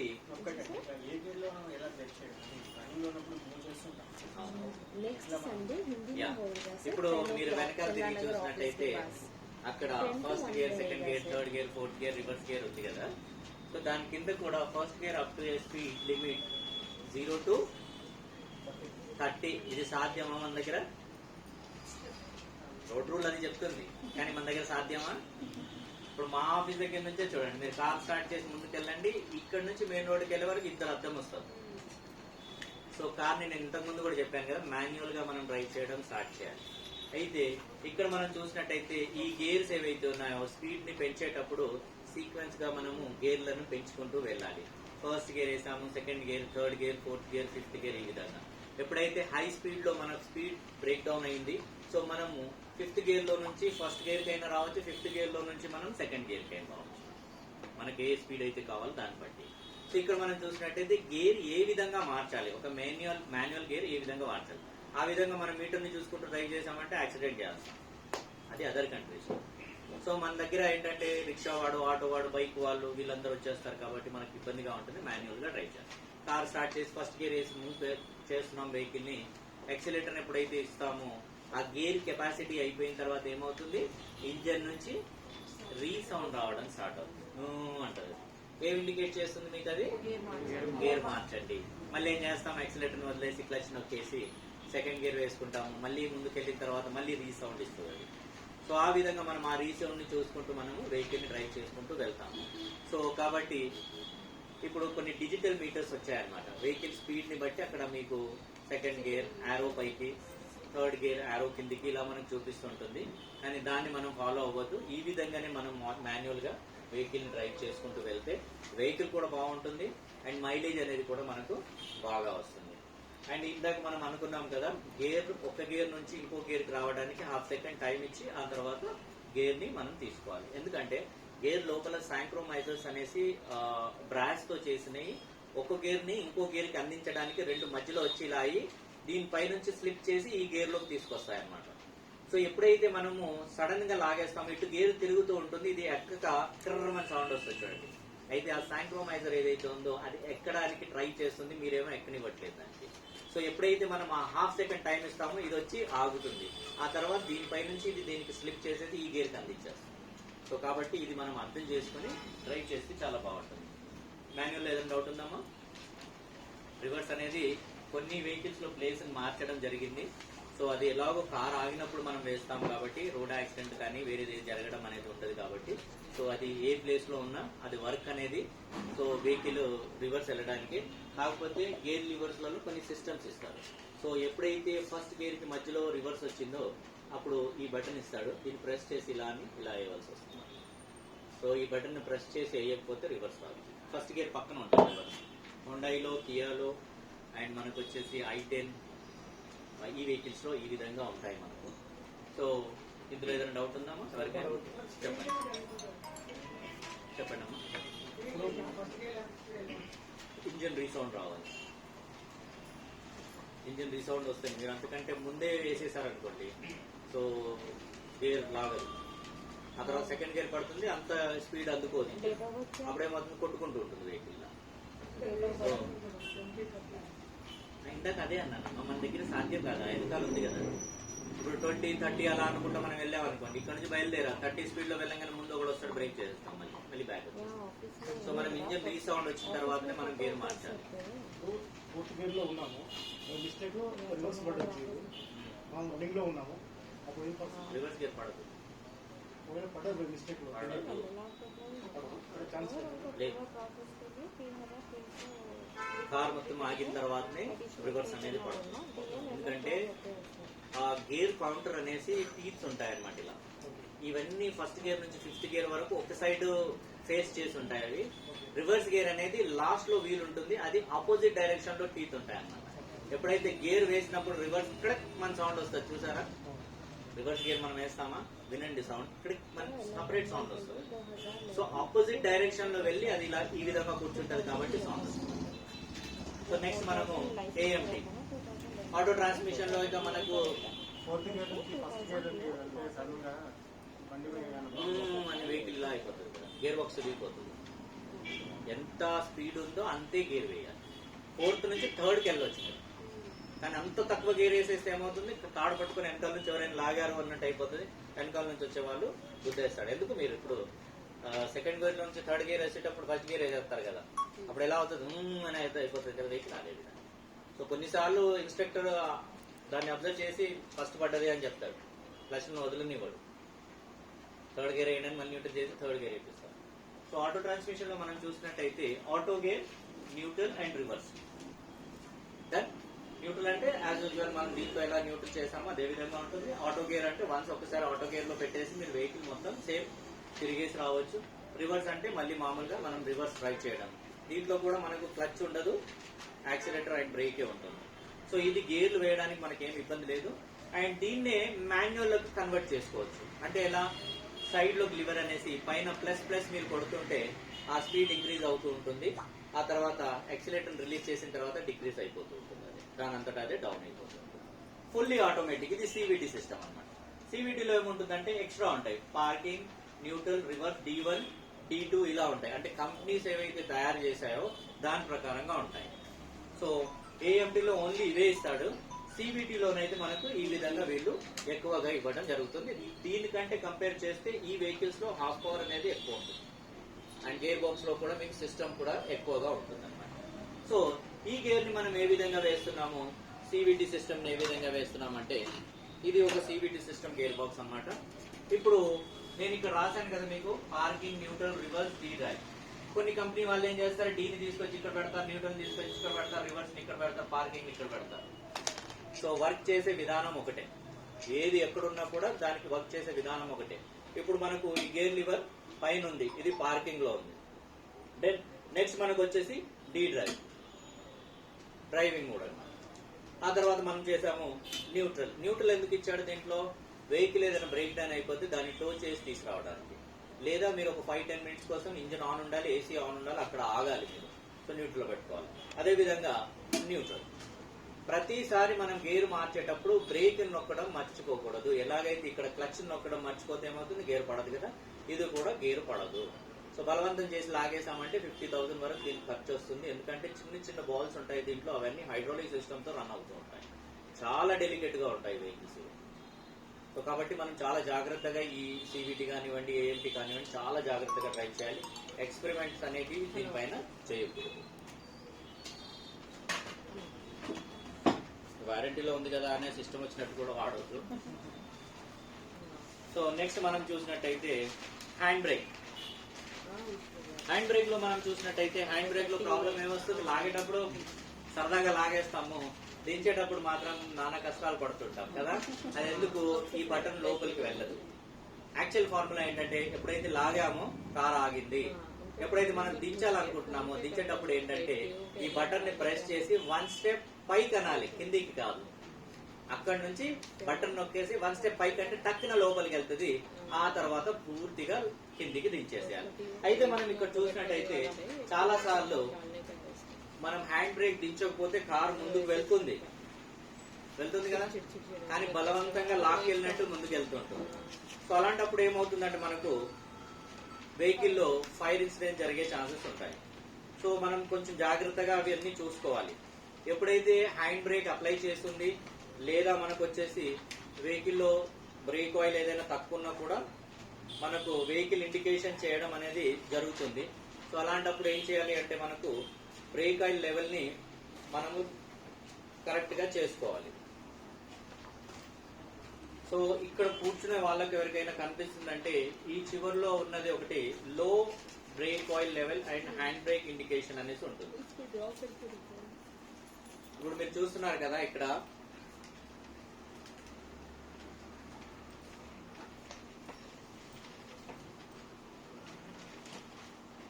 ఈ విధంగా రౌండ్ గా వచ్చేసి, ఈ విధంగా వచ్చేసి ఇలా ఇండికేషన్ వస్తుంది మీకు. ఇది రెడ్ కలర్ లో వచ్చి ఆగిపోతుంది. ఎప్పుడైతే ఆగిందో ఏమవుతుందంటే మీ ఆయిల్ లెవెల్స్ అంటే బ్రేక్ ఆయిల్ లెవెల్స్ అనేసి ఇలా ఉంటాయి. ఈ బ్రేక్ ఆయిల్ లెవెల్స్ లో మనం చూసినట్టయితే ఈ కింది భాగంలో వచ్చేసి మినిమం ఉంటుంది, మాక్సిమం ఉంటుంది. ఈ మినిమం మాక్సిమం ఏదైతే ఉందో, ఎప్పుడైతే ఉంటుందో మీకు మాక్సిమం లో ఉండాలి. మాక్సిమం లో ఒకవేళ ఉందనుకోండి, ఈ లైట్ అనేది వెలగదు, ఓన్లీ హ్యాండ్ బ్రేక్ తో పనిచేస్తుంది. హ్యాండ్ బ్రేక్ అప్లై చేస్తే వస్తుంది, హ్యాండ్ బ్రేక్ డౌన్ చేసేస్తే వెళ్ళిపోతుంది. సో కంటిన్యూగా ఈ లైట్ వస్తుంది అంటే ఐదర్ బ్రేక్ ఆయిల్ తక్కువ ఉంది, లేదా మీరు హ్యాండ్ బ్రేక్ లాగి డ్రైవ్ చేస్తున్నారు. అయితే కొన్నిసార్లు ఏమవుతుంది, హ్యాండ్ బ్రేక్ కిందికే కనిపిస్తుంది కానీ పూర్తిగా కిందికి రాదు. సో సగం కిందికి వచ్చి ఇలా ఆగింది, పూర్తిగా కిందికి రాలేదు అన్నా కూడా ఆ లైట్ వెలుగుతూ ఉంటుంది. దీనివల్ల ప్రాబ్లం ఏమవుతుందంటే హ్యాండ్ బ్రేక్ ఏదైతే మనకు పనిచేస్తుందో, అందరూ ఏమనుకుంటారు, చాలా మంది 4 టైర్లలో పనిచేస్తుంది అనుకుంటారు, కానీ 4 టైర్లలో కాదు, ఓన్లీ 2 టైర్స్ లో పనిచేస్తుంది. ఇది మాన్యువల్ సిస్టమ్ ఉంటుంది. ఎంత పెద్ద కార్ అయినా కూడా మాన్యువల్ సిస్టమ్ ఉంటుంది. చేతితో ఇలా లాగడము, ఆ వైర్ టైట్ అవ్వడం వల్ల వెనకాల ఉన్న బ్రేక్ షూస్ అప్లై అయ్యి కార్ ఆగుతుంది. ఓన్లీ బ్యాక్ సైడ్ టైర్స్ కే. ఓకే, చాలాసార్లు డౌన్ లో పెట్టినప్పుడు ఏం చేస్తాం, దీన్ని నమ్మేసి వెళ్ళిపోతాం, టక్కున వైర్ తెగిపోయిందంటే కారు ముందుకు వెళ్ళిపోతాం. సో డౌన్ లో పెట్టినప్పుడు ఏం చేయాలి, మనము హ్యాండ్ బ్రేక్ లాగాలి. ఏ గేర్ లో పెట్టాలి, ఫస్ట్ గేర్ లో పెడితే ముందుకు వెళ్తుంది కదా, రివర్స్ గేర్ లో పెట్టాలి. అప్ లో పెట్టినప్పుడు హ్యాండ్ బ్రేక్ లాగాలి, ఫస్ట్ గేర్ లో పెట్టాలి, ఎందుకంటే కార్ కిందికి వస్తుంది కాబట్టి. సో ఈ విధంగా మనం డ్రైవ్ చేసి చేయాలి. అయితే ఇక ఇది కనుక మనకు హ్యాండ్ బ్రేక్ ఏదైతే ఉందో, హ్యాండ్ బ్రేక్ కనుక లాగి డ్రైవ్ చేస్తే ఏమవుతుంది,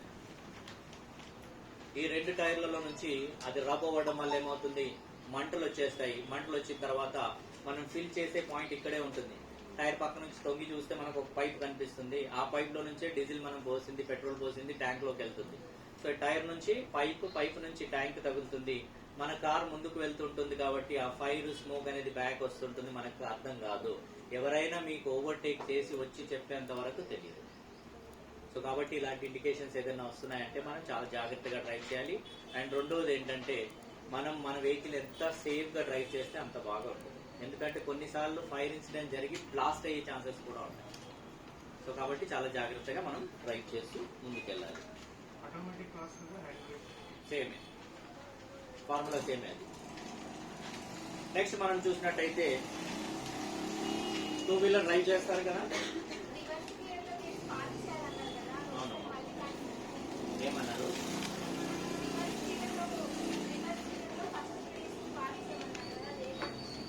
రివర్స్ గేర్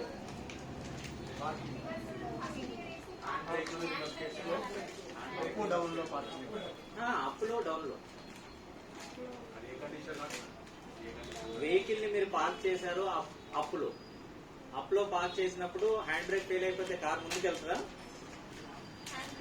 ఫెయిల్ అయిపోతే కార్ ఎక్కడికి వెళ్తుంది, వెనక్కి వెళ్తుంది. వెనక్కి వెళ్ళొద్దు అంటే ఏ గేర్లో పెట్టాలి, అంతే కదా. హ్యాండ్ బ్రేక్ ఫెయిల్ అప్ లో ఉన్నప్పుడు ఫస్ట్ గేర్ లో పెట్టి హ్యాండ్ బ్రేక్ లాగాలి. హ్యాండ్ బ్రేక్ ఫెయిల్ అయిపోయినా ఫస్ట్ గేర్ లో ఉంది కాబట్టి ఆపోజిట్ డైరెక్షన్ గేర్ లో ఉంది, కార్ వెనక్కి రాకుండా అది జామ్ చేసి పెడుతుంది. సో డౌన్ లో ఉన్నప్పుడు కార్ ముందుకు వెళ్తుంది కాబట్టి రివర్స్ గేర్ లో పెడతాం, ఆపోజిట్ డైరెక్షన్. ఇందాక అన్నానా గేర్ అనేది ఆపోజిట్ డైరెక్షన్ లో ఉంటాయని, ముందుకు తిరగనివ్వదు, అందుకే జామ్ అయి ఉంటుంది. So side view mirrors car లో ఉంటుంది, బైక్ లో ఉంటుంది. ఇప్పుడు మన దగ్గర అందరి దగ్గర కార్లు ఉన్నాయి కదా, బైకులు కూడా ఉన్నాయి. ఈ బైక్ లో ఎంతమందికి ఇవి ఉన్నాయి, అందరికి ఉన్నాయి. చేతులు వెళ్ళిన వాళ్ళు మళ్ళీ సమాధానం కూడా చెప్పాలి. చాలా చెప్పండి. ఇప్పుడు ఈ మిర్రర్ లో ఎవరు కనిపిస్తారు,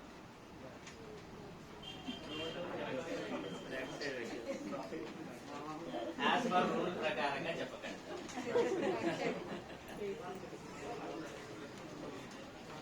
యాజ్ పర్ రూల్ ప్రకారంగా చెప్పకండి.